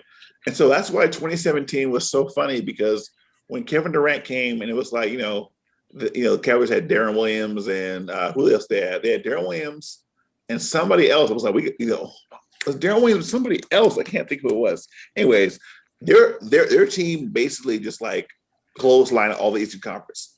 Like the Warriors basically went undefeated in the playoffs until the finals, but the Cavaliers were dominating the Eastern Conference. Yeah. The Cavaliers was amazing.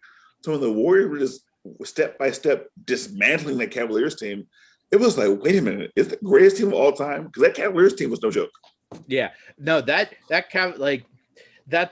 probably the most impressive, like, because that Cavs team, like, they had were healthy and all that stuff, and the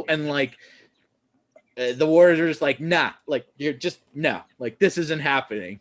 Like, it was a dismantling, like, like you said, and with help having a certain Longhorn. Yeah.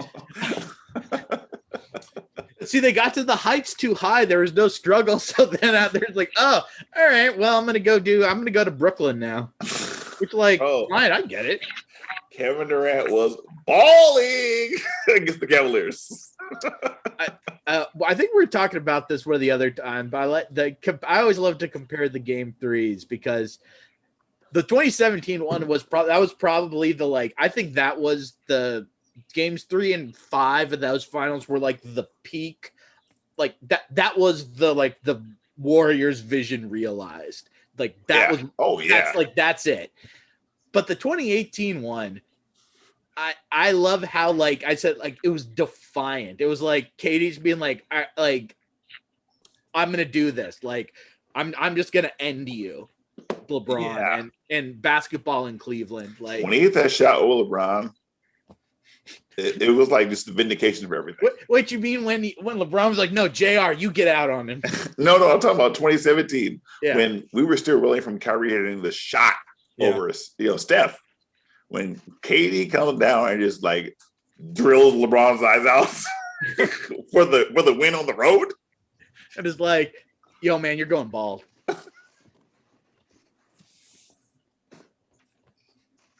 Bro, first of all, when he went into the shot, I was like, what the hell are you doing? Run the offense. Run the split cut. No, he's like, I got it, guys. Like, this is over. I'm done. This guy can't guard me. This guy's a chump. Bro, when he hit the shot with LeBron, you know how LeBron loves to turn to someone else and be like, what are you doing? What are you doing? Bro, when he hit the shot, LeBron was like, damn, like, okay. you got me. LeBron was like, oh no, I'm Clyde Drexler.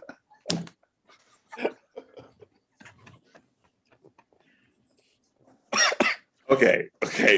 I am not going to even condone that blasphemy what you just said. If you put LeBron James and Clyde Drexler in the same room, LeBron's coming out. Okay, stop it. Hey man, have respect for your elders. Look, I love Clyde the Glide. You know that. I love Clyde the Glide. Yeah, you don't LeBron know. James and Clyde Glide. Stop it. You don't know what they learned in Phi Slamma Jamma. That fraternity, you don't know what they're teaching them in those houses. Bro, you know for a fact, if you compare LeBron to Clyde Drexler, the finals don't mean anything anymore. If you compare LeBron James to Michael Jordan, that was the biggest series win in history of basketball. No, I would never compare LeBron to Michael. You know that. Yeah. But I'm saying, if you go off the NBA Twitter and LeBron is who he is, that was the greatest shot in the history of basketball. Because I never saw Michael Jordan get deaded up for the series win. What you mean Michael Jordan didn't lose 3 times in the finals to a major rival? Michael Jordan would have ran up and punched Kevin Durant in the face before he let that shot happen. He's like, flagrant foul with Michael Jordan. What would he have done to Steph? You'd be like, oh, this short guy's dancing all over me. I am a little worried. Like, if Steph played in the 80s, I think he would still get buckets, no doubt. But the physicality, like, someone would hurt him, for real. Yeah. Some bum would clothesline the hell out of him. And then his father, who was playing, would be like, whoa, son, you're a grown man. What's going on? Though, to be fair, 1980s Chris Paul, Isaiah Thomas survived. Yo, Isaiah Thomas was a murderer. That is true. He was literally a murderer, bro. Yeah, no. I mean that's like saying, because Charles Manson was a murderer, but like he got the other people to do it. So like Rick Bro, he scored Lamorne and 25 Bill on a broken Laimbeer foot in the were his finals in the squeaky fourth quarter, Fromm bro. or his Tex Watson. Bro, he scored 25 on a broken foot in the final. I can't. Oh, sorry, sprained ankle. Yeah. All right. There's actual basketball to talk about now. We're back. Warriors are up 15 as the third quarter starts. All right, let's see what we got here.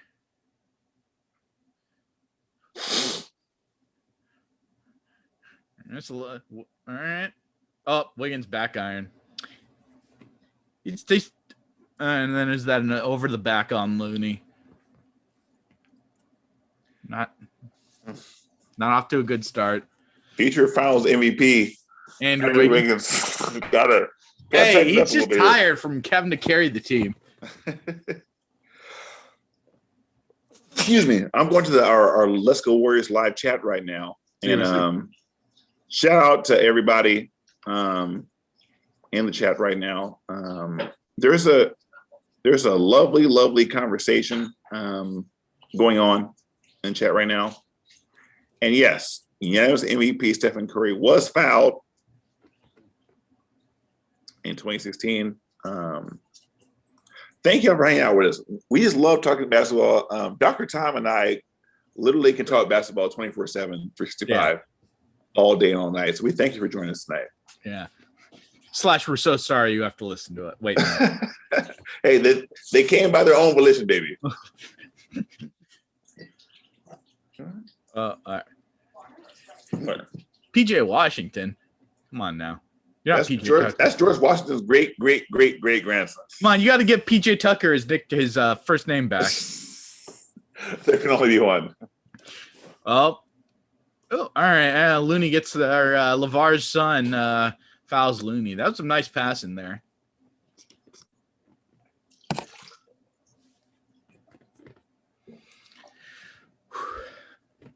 All right. I'm just keeping with the chat right now. I'm looking in the chat. Tell them what are they talking about in there?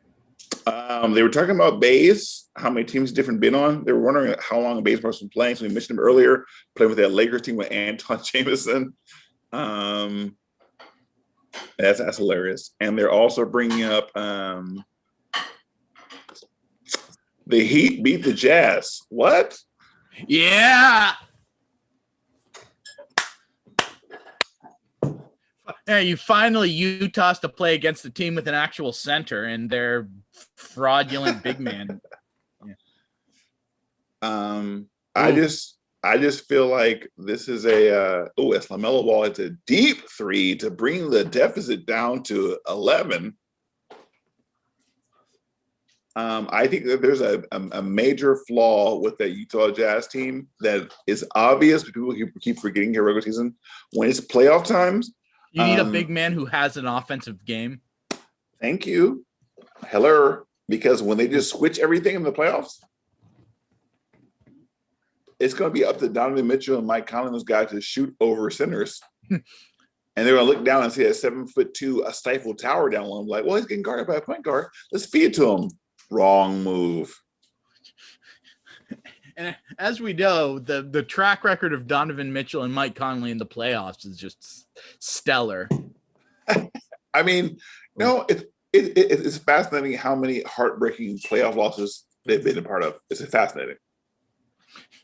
And a face-breaking one for Mike Conley. Wow. Wow. Dr. Tom about to go viral on that one. All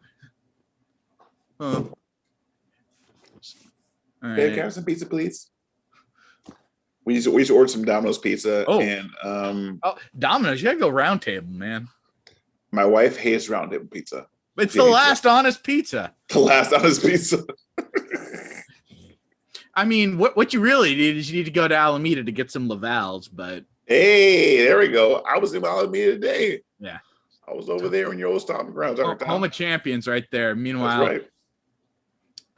The Charlotte the Charlotte Hornets have cut it to a 7-point lead. Uh-oh. Are they hanging around? And they're hanging around. Yo, the Hornets team is not bad. Like you got LaMelo, you got Gordon right. Hayward, Yeah. Back. Rich. Had to Terry do a Rozier. little load management there. Had to eat my dinner because it's just I got first of all, so okay. First of all, I got vaccinated yesterday, so kind of feeling that it just makes you a little tired here and there, but I'm good. You got the government tracking you, huh? Okay. Yeah. But I'm back to babysit you too, and see how it kind of flew off the rails there. Slandering LeBron, slandering Donovan Mitchell, Mike. It was Conley, halftime, man. It was halftime. Gobert. What was do, man? And that's You can't dance. That's how you get. This is how you get clicks. All the hilarious. clicks. That's hilarious. I mean, the beauty of it all is that it's like it wasn't. There's like zero venom in it. How do you guys do that? It's amazing. To like this When you slander have people the left truth, and right. you don't have to be mean. You already have the truth. Yeah. Not slander if it's true. Right. Nuggets. Yeah. Anyways, yeah. Daniel Hardy. Yo, I'm so glad to be here. This is awesome. This is my first time without the sling, as you can see. Yeah. Hey, I'm congrats. getting back together. I'm back. My first article for LGW, and sometime will be tomorrow morning on this game. And I'm just super excited to be back, man. Like I really appreciate you guys, just for keeping it going, because I just felt so jealous. Did you toe type that one? Because I assume you've been using your toes to type. Oh boy, I don't know. See what happens when you throw me with these two. Goes off the rails. Okay, so I assume we're having B Payne tonight because of the Charlotte game. I assume we're having it, and because that's my bad. Yeah, I know as a Charlotte man, he's got to be kind of pulling for that team. He's got to be a little bit, Yeah, for sure. No, we kind of taken a break with Brandon just because I'm still trying to figure out how to get the videos up in a timely manner of his analysis with the right highlights and all of that. It's very hard to do. So as soon as I figure that out, we'll have him on the regular. Awesome. Yeah, you want to hear him talk, not me. So that goes for all of us. For sure. Hey, I'm pretty sure you've written more books than he has. Okay. Yeah, man. That only get you so far. Okay, we're back. Wiggins with the nice pass to find Draymond there. All right. Wiggins can't play it around the point. Pretty cool. A little use Steph as the decoy there. ATO. Ooh. That's a LaMelo shot I'm used Big to. baller brands. Big baller air ball in there. Oubre turns the corner. Yeah. Ooh, that's a pickup move. That was a pickup basketball move. Yeah, offhand. That was nice. 20 points. Wow. 9 for 13. Beautiful. All right.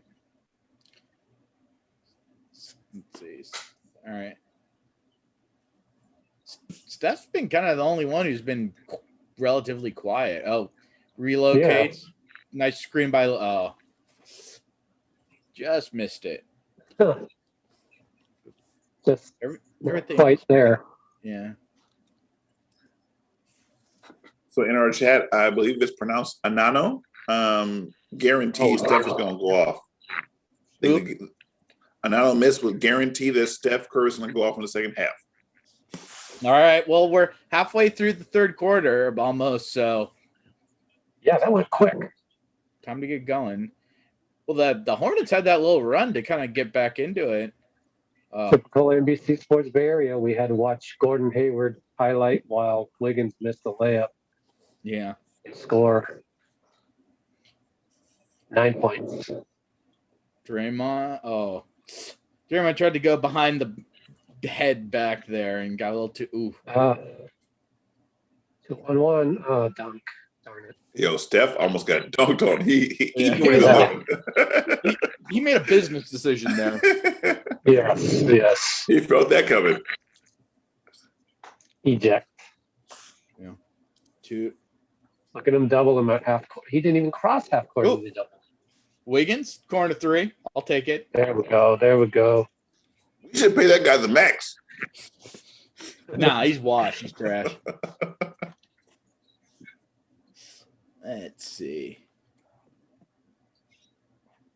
10-point lead. A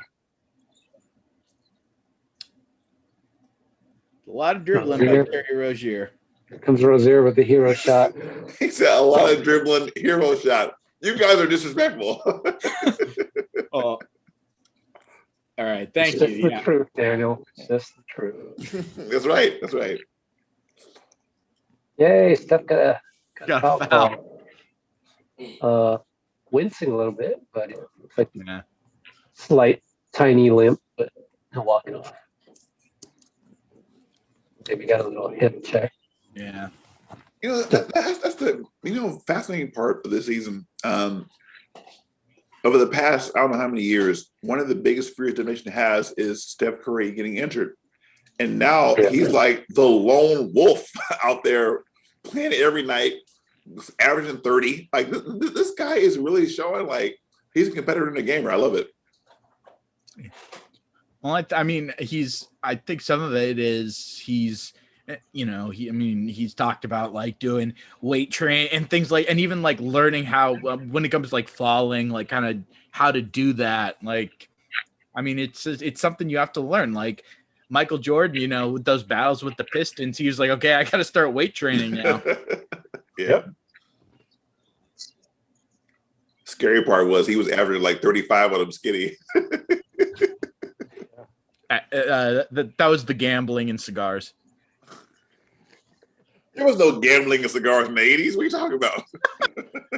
Wow, you have slandered Jordan on Let's Go Warriors. Crazy. That's slander? We'll just say it is. I respect it. Wiseman. Yeah, Dunk. Oubre feed. Rookie of the year. Michael, I don't have a gambling problem. I have a competition problem, Jordan. Are we talking about the owner of the Hornets right now? Oh, yeah. See, it all ties in. Cultivated.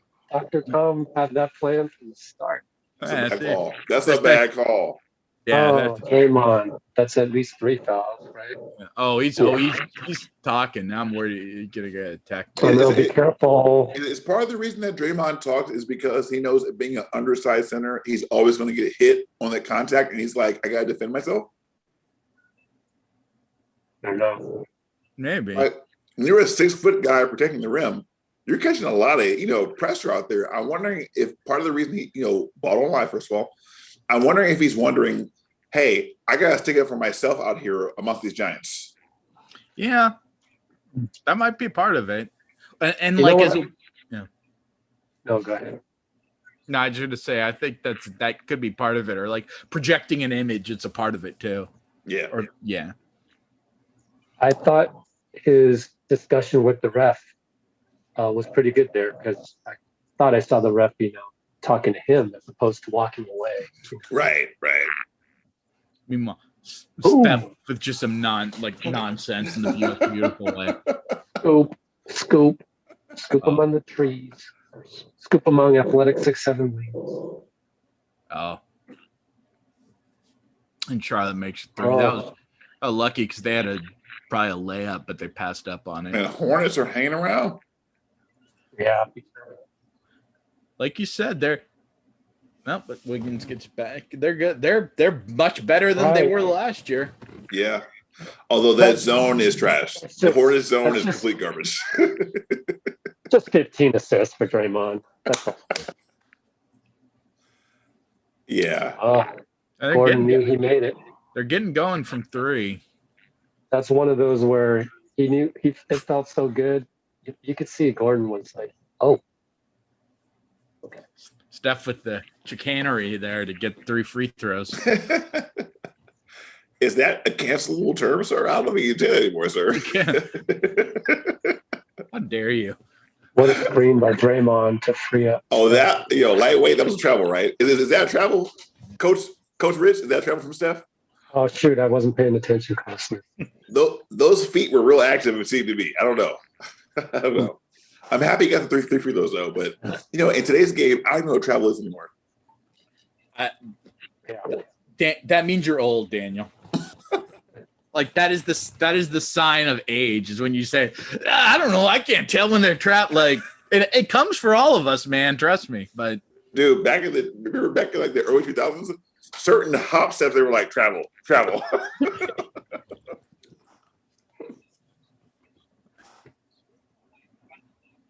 All right, well, he gets all three.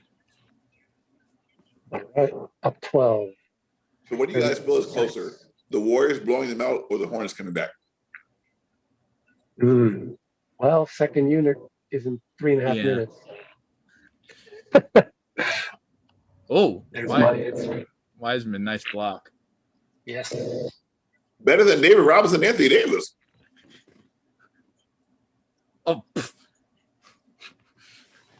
Oh. Shot clock violation. Oh, that's good defense. That's good defense. Yeah. That's good defense. Yeah. That's phenomenal defense. Like, I'm surprised how good this team is on defense. Woo. And then with the nice little finish there. Yeah. 16 assists. You got to keep push that lead up as hot. You got to push it because that second unit's going to give some of it back. By the way, Drake has 9 rebounds. Ooh. 11, 9, and 16. How many points does he have? 11. All right, so he just needs 1 rebound. Yep. All right. Wait, is the game about to be over? That means it's a win. The 2017 Oklahoma City Thunder taught me that a triple-double equals a win. But yeah, that's the only reason we lost that game 7 in 2016. I think he was 1 rebound away from triple-double, and we lost. If he got that rebound, magically the scoreboard would have switched it for us to win. It would have been that. It would have been the Kyrie shot too that would have gotten the rebound.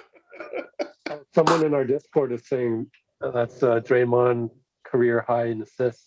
Oh wow! I don't know if it's tied or. Also, we have 7 players in double figures. Pretty cool. Looney has 10. Damian Lee has 10. Wiseman has 10. And the regular. That's crazy. We're in the third quarter with those kind of numbers. I mean, this is when you start, as a Warriors fan, you start saying, like, okay, how much do I believe? Because the Hornets, I believe, are looking like a playoff team out east with the talent they have. Mm-hmm. And we're out there putting up, like, crazy historic numbers on them. Are the Warriors that good or the Hornets not that good? I don't know.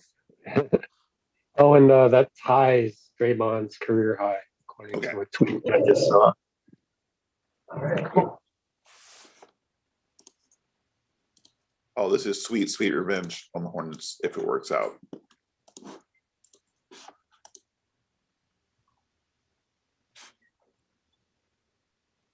Now, you look at this team, right? The way we're playing right now. Top 5 defense. We're getting healthier again. Offense starting to make more sense, especially with Kelly Oubre with his ascent. If this team gets into the playoff as an 8th seed, and the way things are going, the Jazz are number 1. Would it be apropos for this team wearing the We Believe colors to avenge the We Believe team who lost to the Jazz? Wow. That's fun. I hope we're not number 8 because I look at the top 5 in the West, and we definitely should be 6th or better. Yeah. I mean, we have the potential to be 6th or better from standings wise and the teams that I see ahead of us. But so that would be kind of. Who do you want to see in the playoffs first round? Who do you want to see? Yeah, I mean, I didn't want to blow up your. No, it's fine. I'm just saying, would you rather play the Jazz, Lakers, or Clippers in the first round? Yeah, you're right. Definitely the Jazz. Yeah. Although I think we can get the Clippers. Maybe we can go 5 versus 4 Phoenix Warriors. Make Chris Paul sad once again. If we're 5th or 4th and Phoenix is 5th. Oh, that'd be good series. Yeah, let's take them out first. get a series under our belt, and then take out the Lakers. Okay, No, all then right. it would be Utah. No, but then it would be Utah after that because they're way ahead at number 1, right? So, Mhm. oh well, look at that path. That'd be a good path, right? That'd be a good path. That'd be a good path. Phoenix and Utah. Klay Thompson comes back. Okay, so we got to go for the 5th or 4th seed, right? Yeah, That's what we you're right. gotta You're do. That's a good point. That's a good point. Oh, they got a dunk on the turnover. Wait, can we even beat the Hornets? That's the first question. Yeah, now it's Yeah. Hey, 12-point lead. oh. 17 assists, That's- career high. Another dunk for Wiseman. How did Draymond get his career high without the Hamptons 5? That's insane. Yeah, it's like I got this with Kelly Oubre, Andrew Wiggins, And a rookie. yeah, Kent Bazemore. Yeah, that's really good though. Yeah.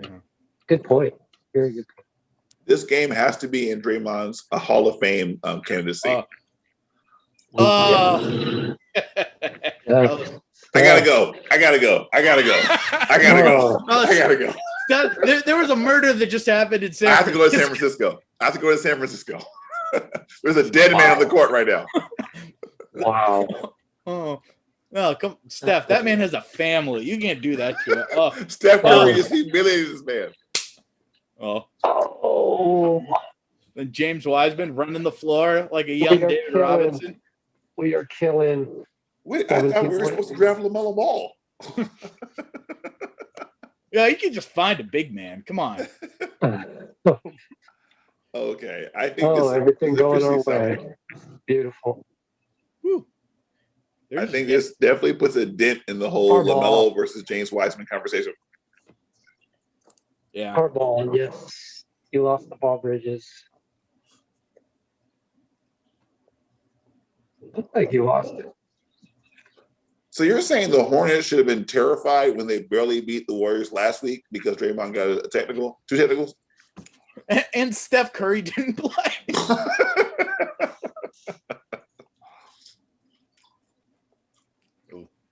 Oh, what? Oh, travel. I haven't Travel and seen drink. Draymond turnovers? attack like that since we had JaVale McGee. 4 turnovers on Draymond. But he's You talking. give him someone. They. What? The ref just laughed at him. I don't know. I didn't see the plays. I don't know. Ref said, "Get a rebound and impress me with a triple double first."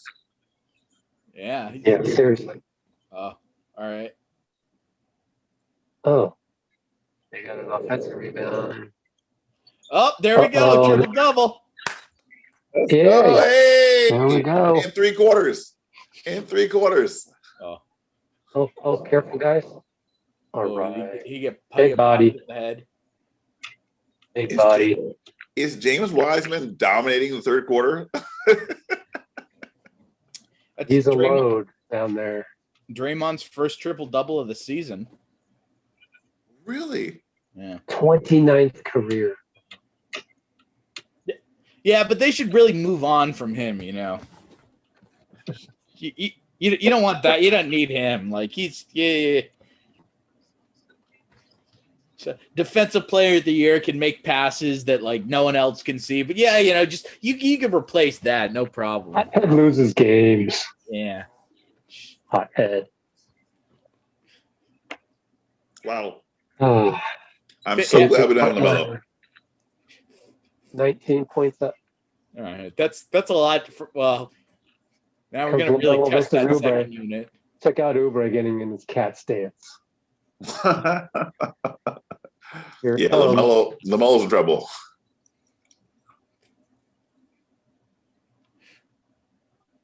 Ooh. Just Oubre showing himself like that. Travel. Is it time to bench Steph? Trade Steph. No, I mean like for the 4th quarter. Oh, I thought we were still making fun of people on Twitter. Oh Oh, off rim. Yeah, he had the right line on that. All right, plus 19, second unit.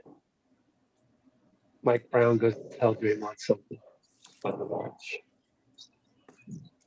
Okay, says okay.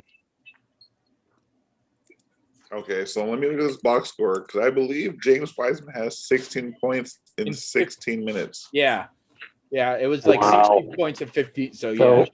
he's obliterating that per 36 stat that people have thrown up on Twitter. He's obliterating that. Wow. He's averaging 3,000 points for 36 minutes. I mean, basically 36 points per 36 minutes. Yeah. Wow. So I Play that didn't- man 36 minutes. I didn't look at the tweet that came out on that, but yeah, it must be very impressive. 25 points or something like that. Wow. Yeah, cool. Rich, you're right. We have so many players in double figures. You're right. Oh, this is the game we've been waiting for, Yeah. It's about time. It's about time. I mean, obviously we have a lot of basketball to play left, so I don't want to jump the gun. Yeah. But don't sell this second unit short. They can do anything. But the fact that you have James Wiseman coming off of the bench and getting buckets, the fact that now obviously, we don't have anybody on the Hornets bench who would be getting several $1 million per year to be wait, Bismack Biyombo. He's a defensive stopper. He's getting paid like $17 million per year. And Wiseman's out there. Like the Hornets don't want to put Bismack on him. That's interesting. We can officially say that Wiseman has surpassed Bismack Biyombo in the player ratings chart. We can officially say that tonight. Wait, I want to hang on. I'm going to look up how much Bismack is making. More than all of us combined. I can promise you. Yeah, that that is a fact. Bismack, I mean, making more than Draymond.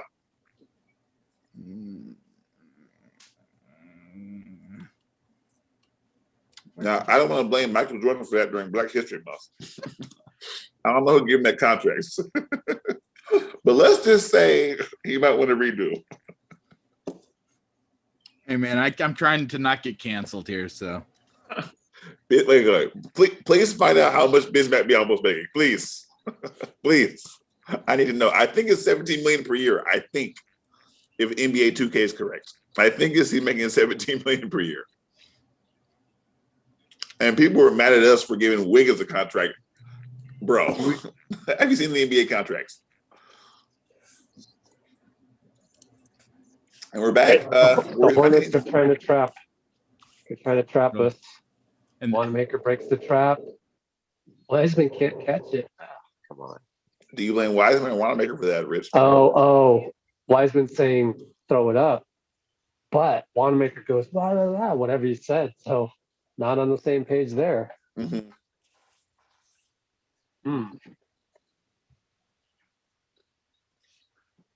Oh, boy. Let's see. Google, tell me how much Bismack Biyombo is making. Yo, this site is not very intuitive, let me tell you.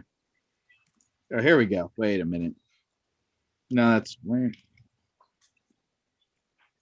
I don't know. I'm just gonna go with the point guard to deliver the ball where the big man wants it. So I'll side with Wiseman on that one. But I just hope they. And now Steve's mad at Wiseman for not recognizing, not shifting over at the right time on that layup. So he calls a timeout with 11:31 to go. I like that. Rich, how come when the second unit gets in, you start fidgeting? What's that about? Yeah. I feel like the body language exhibits a lack of trust in the Warriors' second unit. Is that true? Wait a minute. You don't? I mean, come on. What's your Of course I don't problem? trust them. Of course not. But you are the guy closest to the team. I thought you have some insider access. Oh, well, yeah. I mean, I told you when Steve was asked what didn't you like about the Knicks game, and he didn't say that the second unit troubles with scoring. Well, I think right there, Steve was so upset with the second unit defense that's just crosses his mind. Right. So we've discussed it today where he's all in on the defense. As long as the second unit can play defense, he'll accept the fact that they have trouble scoring and that they don't have a Klay Thompson. You know, part of it is also that I know that Glenn Robinson is available right now. He got waived. I really like him. Well, I thought you said before that but- we had so many money issues as is that you were hesitant to grab someone. No, but I looked into it. Uh-huh. I think it would only cost if you were to cut, say, and I love Mulder, but if you had to cut a guy like Mulder, it would only cost you like, I'm thinking probably prorated and considering 3 times dollar for dollar on taxes. The amount of money that Glenn Robinson is making, which isn't a whole lot, the veterans minimum versus what Mulder's making, I calculated to be under $1 million, including tax, Really? for the rest of the season. So you're looking at, I just think that you could get a lot of good output from Glenn Robinson, both on offense and defense. So that's why I kind of, now if there was nobody else there that's out there that seems to be available, then okay, Right. you know, let's just roll with the squad and the second unit, you know. But I just play better, you know, just play better. Like, Right. but then they don't have time to practice, so Right. it's hard for Wanamaker to know how Wiseman likes that pass because they don't practice because there's no time in between games, a Mm-hmm. lot of traveling in between games. You're not going to scrimmage, you know, you're just not. So anyway, Is it a thing And- where you're looking at the G League and being like, okay, we need Nico or JP to come in? oh, there was some talk about that from Slater about maybe Jordan Poole should get a shot at Wanamaker's role. He's been balling in the G League. He's been balling. Yeah, but it's a different role down there that he is. He's like has the ball a lot in his hands, and asked to score. Mm-hmm. Come here and play Wanamaker's role. That's different. Right. I don't know. Right. I don't know. Just maybe it just takes a little time. That was a good point. I mean, we really haven't seen that much from that. Are we at the 30 game mark yet? Yeah, 30, 34th game.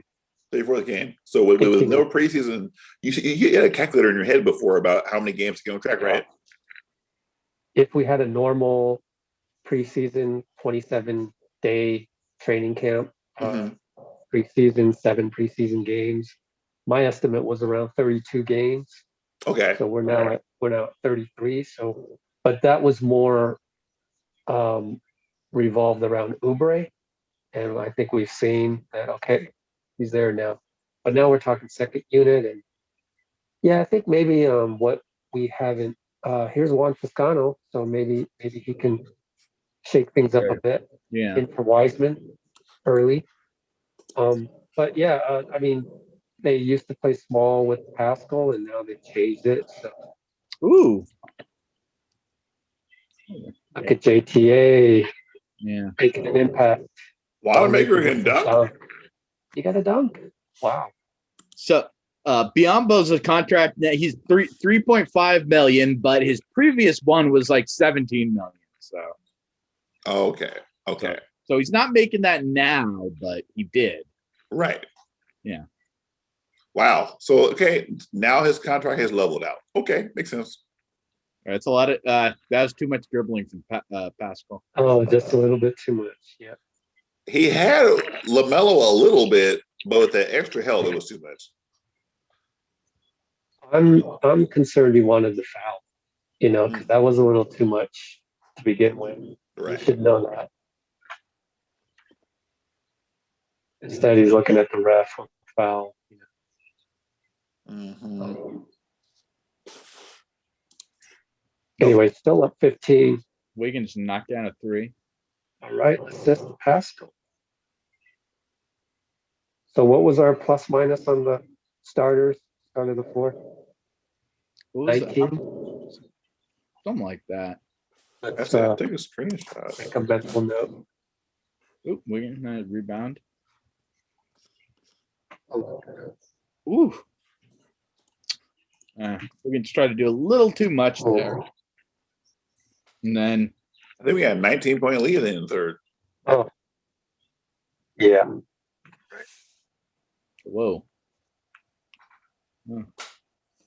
Well, Malik Monk is killing.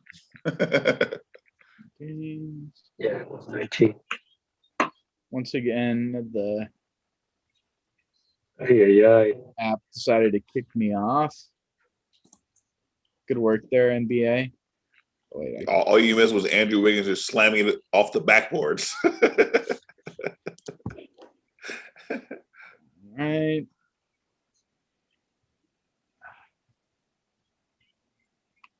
So Steve Kerr, all right, Pascal with the very deliberate Euro step, beastly move. But Steve Kerr had said he was going to try different combinations. So here you go with the Juan Toscano at the 4. There's gave up a dunk. Still at 15.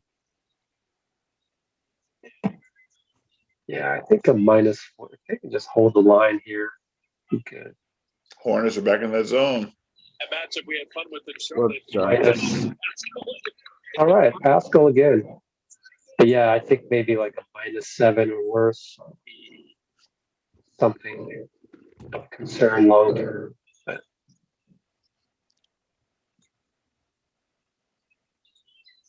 oh, all right, 17-point lead. Pretty good. So you got is Monk going to the free throw line now? Yeah. Okay. I think I'm synced up with you all. I'm a little bit behind. He'll shoot now. You ain't missing nothing. Trust me. Malik Monk's missed a free throw. Ball don't lie.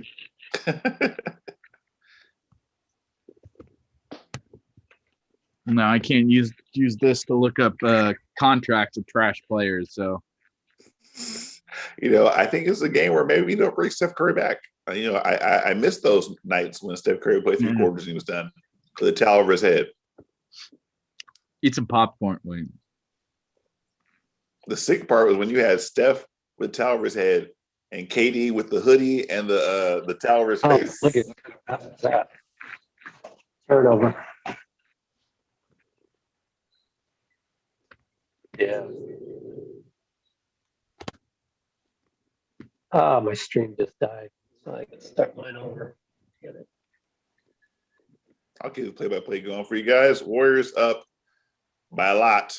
16. 7 minutes left. Oh, Damian Lee with the tough turnover. Wiggins just on had the another pass. turnover. Wow. Oh, Tim Kawakami tweeted. Who was the didn't the Warriors just blow a big lead against somebody? Who was against? They played some team and blew a lead in the fourth quarter. Hornet Magic. Yeah, Magic. Yeah. So yeah, this game isn't over. Wow, I don't. Did my internet go down? What's going on? They get a call a 8-second or a backcourt, not backcourt. 8 seconds. 8 seconds for sure. Yeah. I was looking at the clock like, are the refs going to call this? Because that's definitely 8 seconds. All right. Here we go. The second unit can't even All get right. the ball across half court. That's tough. 6:48, man. We might cool. have to see Steph. I should be sync with you. Oh, back And they got another offensive rebound. Jump ball. It's got to be a jump ball, right? Yeah. Yeah. Yeah, so for the people in the chat, that's just, I think it was anonymous saying, nah, I'm off the Wanamaker train. I think as long as the second unit doesn't go more than a -7, I'm willing to accept what they give us every night, because assuming that now against the Lakers and Clippers, that's different. Maybe not 7, 6,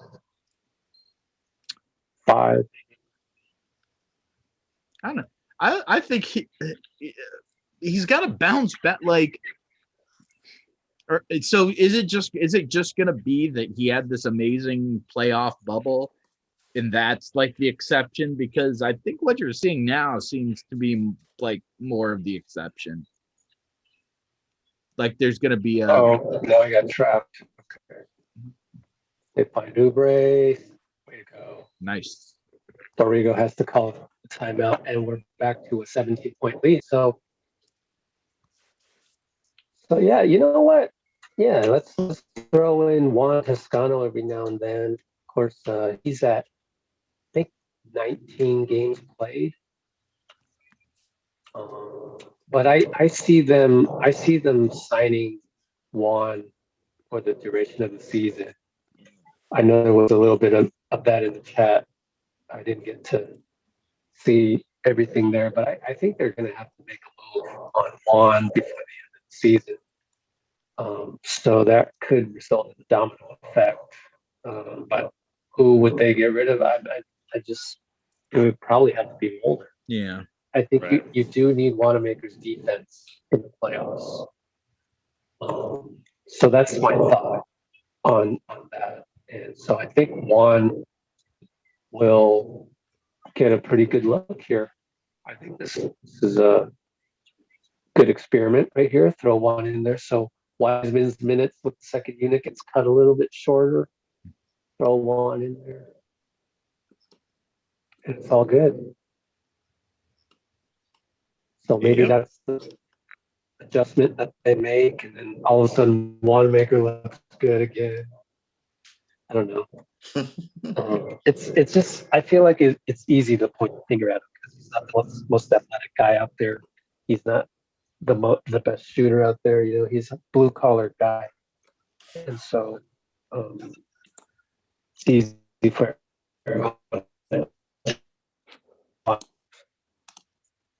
on him with this ball where it's like clear out, oh, Wiseman back in there. So it hasn't been really that stable for that second unit. But yeah, they should play better for sure.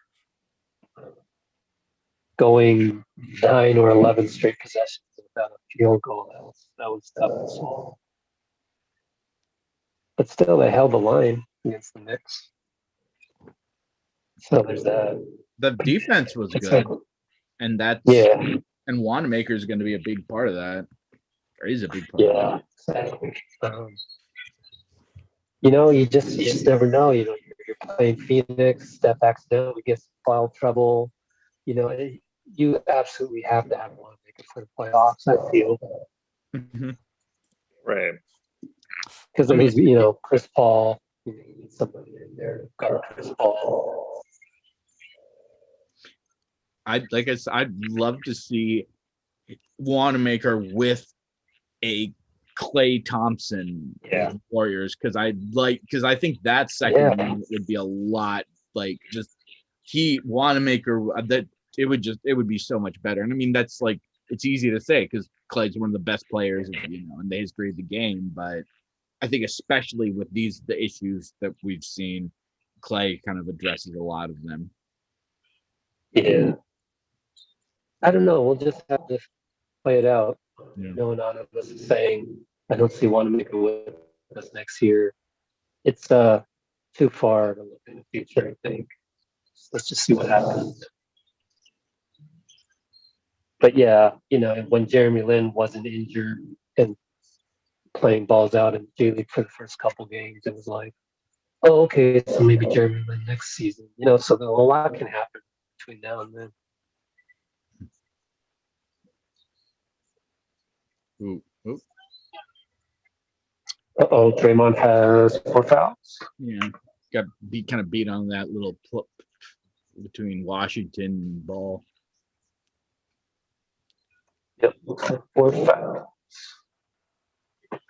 11, 10, and 17 is Draymond's line. Oh, you know what I just noticed? Oh, I thought Weaponized Joy had frozen again, but he's just meditating.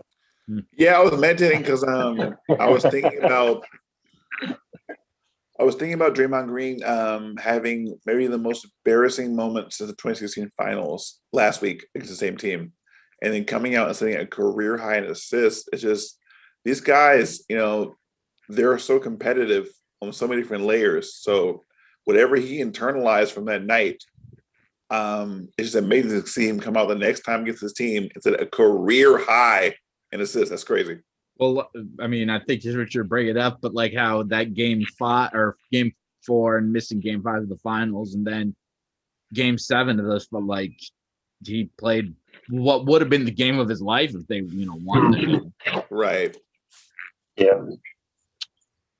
Ooh. Oh man, no charge for Steph there. Did he get a knee on knee? Mm. Look like he's Oh yeah. Feel like it was a knee on knee. With almost stood away there. Jeez.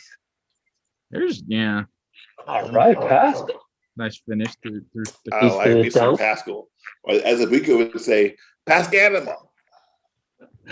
Ask animal with too much contact on the pillow there. I think you said Pascal in a playoff suit, like he's gonna give you a big game in a big playoff series. Like he's one of those kind of guys. I mean, we've always had troubles with the Paul Millsaps, Brandon Bass of the world, and finally we got our own. The who? Paul Millsap and Brandon Bass used to give the Warriors buckets. He used to give us buckets back in the day. Brandon Bass. Bro, I bet you Brandon Bass's career high came with the Warriors. You are just baffling our chat room right now. Dude, Bob Fitzgerald used to always say, these guys, these specific guys always kill us. I was like, yeah, they do. For some reason, they're always in every board. Evan Fournier. What? We sadly saw that again with the match. Oh. All right, so Wiggins will go to the line here. You were just talking about Draymond turning around for this game against the same team, Charlotte. My favorite quote out of all of the Draymond quotes that night, actually the day after. Oh, it's not a free throw. I'll talk about it later. Here we go. Action. Looney. Draymond up top. He's looking for Steph. Oh, careful, Steph. Oh, Jesus. Steph acting a fool. Steph is acting a fool. Oh, Wiggins should have just cleaned up that mess, but no, missed it. Here they come, 3-on-1. Oh, we got lucky there. Trying to get too cute there. My favorite, my favorite quote from Draymond was when he said that previously you Google him, it was about his him saying protecting Andre Drummond and speaking out against the double standard of the NBA. And then now, all of a sudden after that game, it's him losing his cool. And he said he felt embarrassed by the fact that it changed so quickly like that. So I think that was the cool part about what he learned. That's a great point. Was that before this game? It was the day after the Charlotte game when they had him at practice for media availability. Anyways, Wiggins bucket, Scary Terry. So they're sticking around, 15-point lead, 3:45. Quiet game for Steph. What are his numbers? 25 points? What? It's a totally quiet game for Steph, and he has 25. Terry, scary Terry. 12 points. How do you do that? 25, 3, and 8 assists, and I just wow. Yeah, that's very Jordan-esque. Like back in the day, you'd be like, "Oh, this doesn't seem like a typical Jordan game," and he has 23 points, 25, whatever, going fourth. Yeah. Their ability for their greatness has standards that are so high for us that when they have a average game for them, which is a career night for most guys. Exactly. A quiet 25 points. How many guys in the NBA can you say that? Like, I think my career high in high school was 14, 14 points. And I was like, yo, I was cooking them. I was cooking them all night. They couldn't stop me. Is that the game your dad came to? No, that was not that game. You talking about homecoming? Yeah. Well, I had 11 points and 7 rebounds. How many shots did you take? I probably took 8. I probably took 8 shots. I came all this way to see you play. You better shoot. We ran a lot of horns. I was a power forward back then in high school. I ran a lot of horns. Uh-oh. Anonymous is having to deal with people in a gunfight going down on the street. Wow. Sheesh. I don't know where she Gunfight? lives. But... Gunfight? Oh, wait. Where do you live? Clay ain't going to be in the second unit. Yeah, Clay will be in the second unit. Yeah. On the rotation. But anyways, dear, we're back. Action. Hope she's okay. There she is. All right. 3:15 to go. We're up 12? Sheesh. Yeah. Scary Terry threes. All right. Wiggs has to hit this. That's it. Good luck, but just Oh boy, here they come. Cut it to 10. Look out, scary. Looney's on him on the switch. He drives by him and scores a school. Oh my goodness. 10-point lead. Oh my goodness. and they're gonna be doing that. Look like they're pressing. Yeah. Little bit of a nail biter coming. Little bites. Oubre. Woo! Ooh, clutch. That's three. exactly the shot that the Hornets wanted, and he drills it. It's like, I got this, no problem. Well, a quiet 25 from Kelly Oubre. I know, right? Oh. Right? Too many quiet. Too many steps for PJ Washington. Yo, this Warriors team is sneaky good, man. Yeah. You do not want to play this team in the first round. No. This might be the most dangerous first round lower seed of all time. Yes. All right. So many hot takes tonight, man. Dr. Tom, weaponized joy. I'm just trying to pump up the We Believe, motif they got going this year. Oh boy, stepped up, blocked on the scoop. Scary misses. That was a very scary move. That was not a those were scary hours taking that shot. Yes. All right, Bazemore puts it in. So now you're up 15. Right. Is Reggie Miller on the Hornets? No. All right, then this is I'm feeling pretty confident. Unless you got somebody who can score 8 points in 9 seconds. 15-point lead. They have a player better than Reggie Miller on that team. They got LeVar Ball signed on their team. Yeah, Okay? Bismack Biyombo? He gets paid more than Reggie Miller did. I bet if you look at Reggie Miller's career high salary earning, it's probably $3 million. But that was an Indiana Bucks, so that's like a fortune there.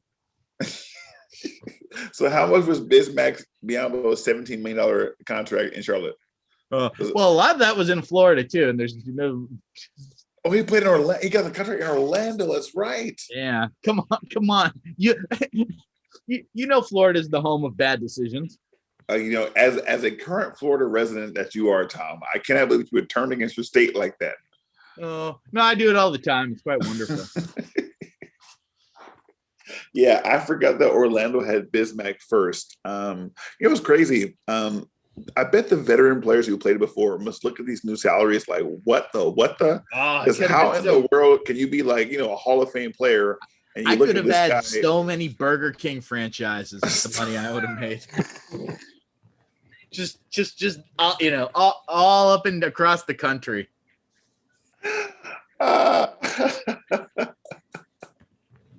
There was one time when if you were tall and kind of athletic, you can go ahead and make a living playing basketball. Those days are over, unless you're Rudy Gobert. Okay, I'm kidding. I was like, wait a minute. That was a joke. He's the reigning defensive player of the year. You got to give him a shout out. Okay. Oh, Steph saved it. Oh, okay. So Steph saved the turnover by Draymond, but then He had a foul. well, 13-point lead, 132 to go. Just not making Gotta it close this out, people. not making it easy. And this is when the legend of LaMelo Ball was born, as he led a miraculous comeback against. Bazemore foul. Are they going to the line? See now that I'm watching the CS the Bay Area one. Yeah, they don't tell you if you're in the bonus. That's ridiculous. No, they don't. They don't. We didn't win enough championships to get that feature added to the graphics. If we won in 2019, they would have put it in there. You gotta have at least 4 recent championships to get that graphic added.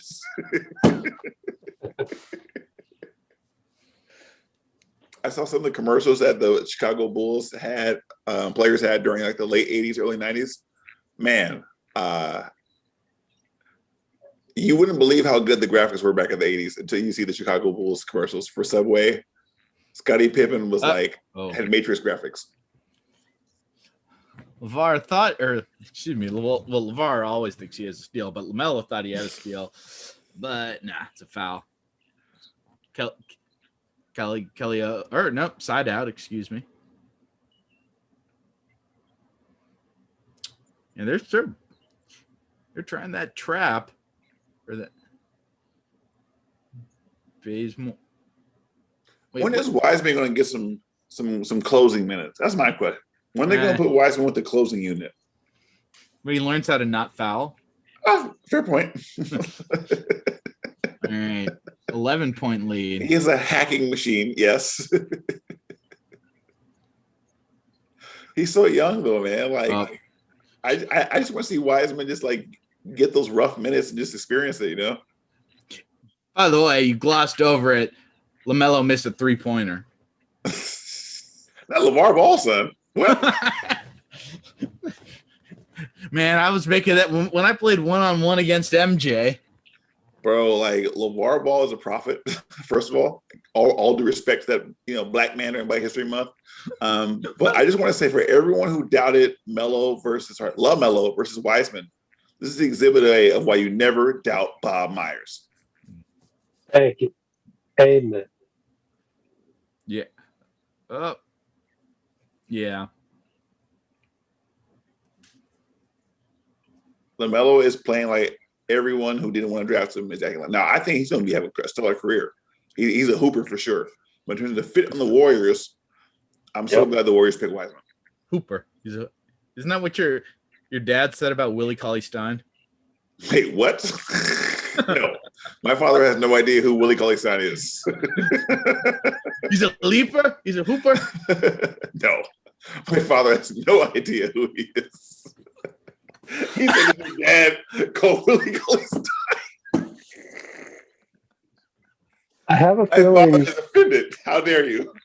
we have opened up a future avenue of content. Future avenue of content. Did he say your daddy was a Willie Cauley-Stein stan? Yeah. Or no, we were talking about it in Vegas, or it was your grandpa? Oh, it's my okay. No, my grandfather thought Willie Cauley-Stein was the next JaVale McGee. He's a hooper. He's a leaper?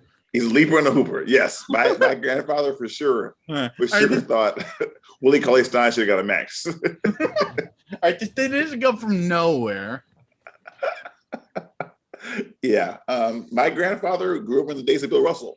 So when he sees a guy over 6'9" leaping and jumping, he's like, wait a minute. I didn't know they could do that. Bill Russell couldn't jump that high. You must love Wiseman then, right? He loves Wiseman. Although he thinks Wiseman shoots too many threes and needs to get his butt in the paint. Why'd you bring it down the rebound? Just go up with it. Bill Russell never shot a 3-pointer. Oh. Would it be blasphemous for me to say that James Wiseman would destroy Bill Russell if they played one-on-one back in the day? Like prime Bill Russell versus rookie James Wiseman. James Wiseman would just step out from 30 feet and hit it, and he'd be like, "What the hell is going on? What dark magic is this?" Meanwhile, this James kid, Wiseman shoots from places Bill Russell never dreamed of. 7-point lead, 14.2 to go. Okay, I'm kidding. By the way, look, anyone watching this, I do not think prime Bill Russell is worse than James Wiseman. I'm just saying the skill set James Wiseman has is very tantalizing.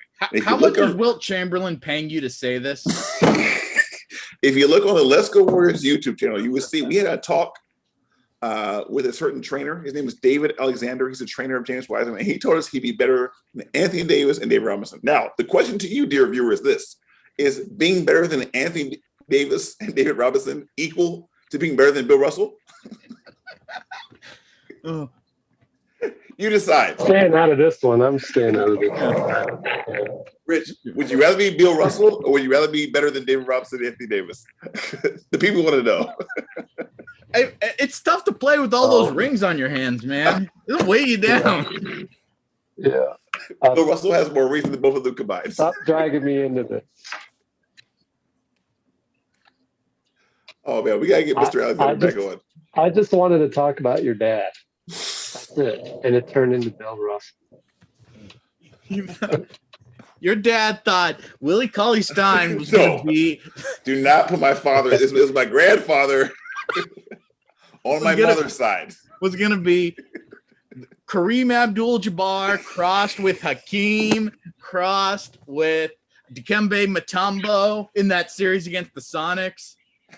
Hey, I tell you one thing. This team would love Willie Cauley-Stein right now. Okay? We would love to have him come off the bench. Nah, we got Marquise Chris. We're good. Marquise Chris is injured. Fair point. Now, if you're asking me who I want between the two of them, Of course I'm going to slide with Marquise Chris. But, I think Willie Cauley-Stein could have played really well with Steph. LeVar's son going to the line. 9 seconds left, 9-point lead. They're just dragging it out. That's what LeVar taught him. Drag it out, son. Yeah, when you play Michael Jordan in one-on-one, you got to make him work. Can you believe Michael Jordan drafted LeVar Ball's son? Was it only to play LeVar Ball one-on-ones? Bro, Michael Jordan in the casket would destroy LeVar Ball one-on-one in basketball. LaMelo, you're getting the Kwame Brown treatment. I'm going to verbally abuse you. Whoa. First of all, everyone abused Kobe Brown from what I understand. Okay. It wasn't just Michael. Kobe Bryant definitely did it. 4 point. All right. Steph's going to the line. Wow, the Hornets are actually playing this out like it's a game 7. Yeah. When you score 121 points and still lose, that's tough. My day. So would you guys say that the Warriors actually played good defense tonight?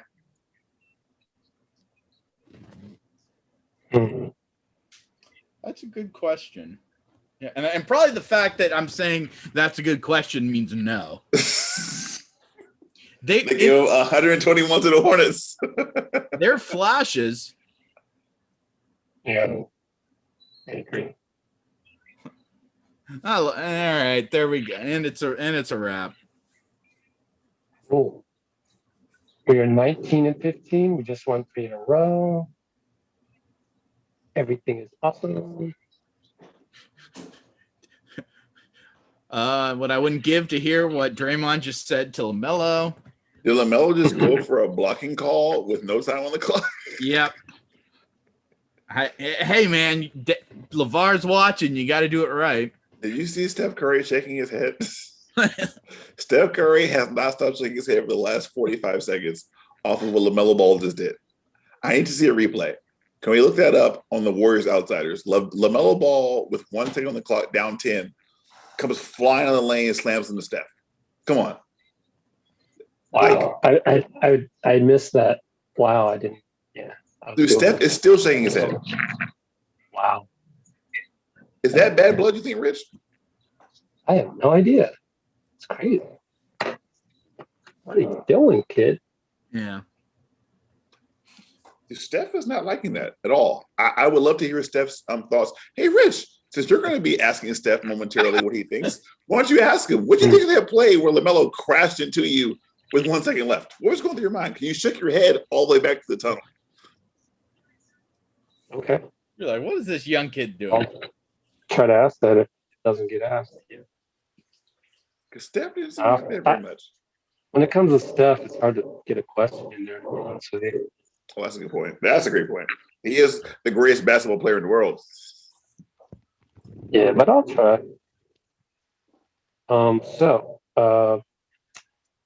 What do you got for us, guys? A little recap, and then lead us into the next game, which is what? Lakers? Lakers on Okay. Sunday. Oh boy, go ahead. Pass it out here.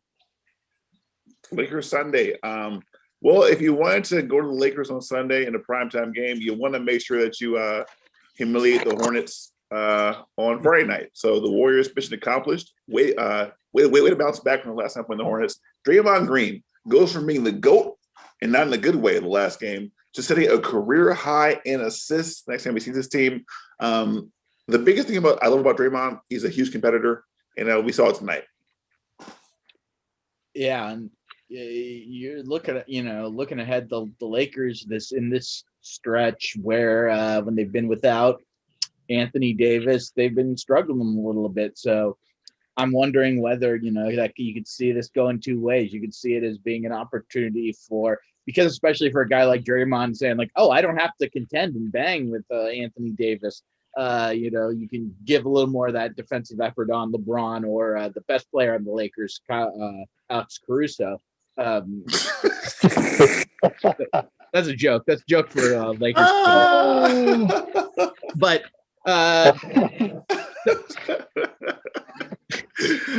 bald men unite. Yeah, hey men man, unite. we got to stick together. I should start wearing the You should have headband. talked about LeBron then.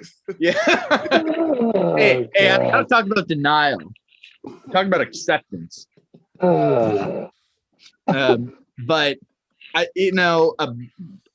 before I would have been really like, oh man, this is going to be a kind of Lakers revenge game because of what happened the last time the Warriors and Lakers played. But you got to, you think, okay, this is they're reeling, a little bit, relatively speaking. The late, they're still near at the top of the West, but they've definitely had their struggles, and so for the you want to build off of. Because you saw things, and you talked about Draymond in particular, that like that looked really good for the Warriors in this game.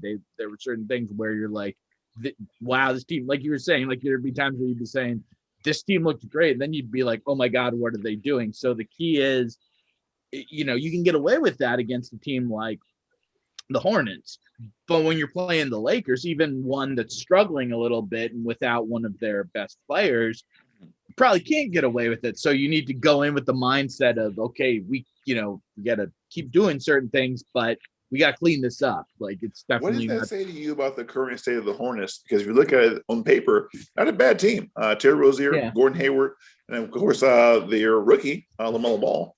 And you're saying, hey, not that big of a threat. Are the Warriors in a tier where a team like the Hornets aren't on their level? Or are you saying the Warriors are so good they make teams like the Hornets look bad? I do like the Warriors have Steph Curry. Like they're good. That is a tier of like he is one of the greats in the history of the game, and that's and much still like LaMelo Ball, according to his daddy. Yes, go ahead. Are we doing this from inside LeVar Ball's head, or are we doing this in reality? Because yes, in LeVar's head, yes, but out here in the real world, there's a little disparity there. Yes, but no, I think that it's. I do think. Hey, Tom, Dr. Tom, what's the question you want Rich to ask in the post game? Oh shoot! I do kind of like the asking about like what do you think about LaMelo kind of pushing that to the end. So I think Draymond maybe is another one who you could. Steph was shaking his head, but I think there's a little incredulous look on for Draymond too. But man, I'm not here to tell the greats how to do their work. Like I'm humble in the knowledge of what I don't know, and so I'm like, yeah, you know. We want you to ask Steph to send us some shoes. That's what we want you to ask him. When are you going to send Dr. Tom Daniels some shoes? Those All Curry right. 2s, I still have them. They're quite comfortable. Oh, cool. All right, so we're gonna wrap it up now because I got to go cover that post game and that question. Mhm. So thanks everybody. Let me just say thank you in the comments and see you in less than 48 hours, I guess. Go get him, Rich. Go ask the hard hitting questions, man. Yeah. Where See are you Dr. Tom in and Daniel's shoes? I mean, I got flat feet, so they got to get some support in there. Oh, and Marcus Thompson knows who we are. So ask Marcus too. Oh, cool. All right then. Take care, everybody. Gonna All kill the right. live Take care. Have a stream good here. night.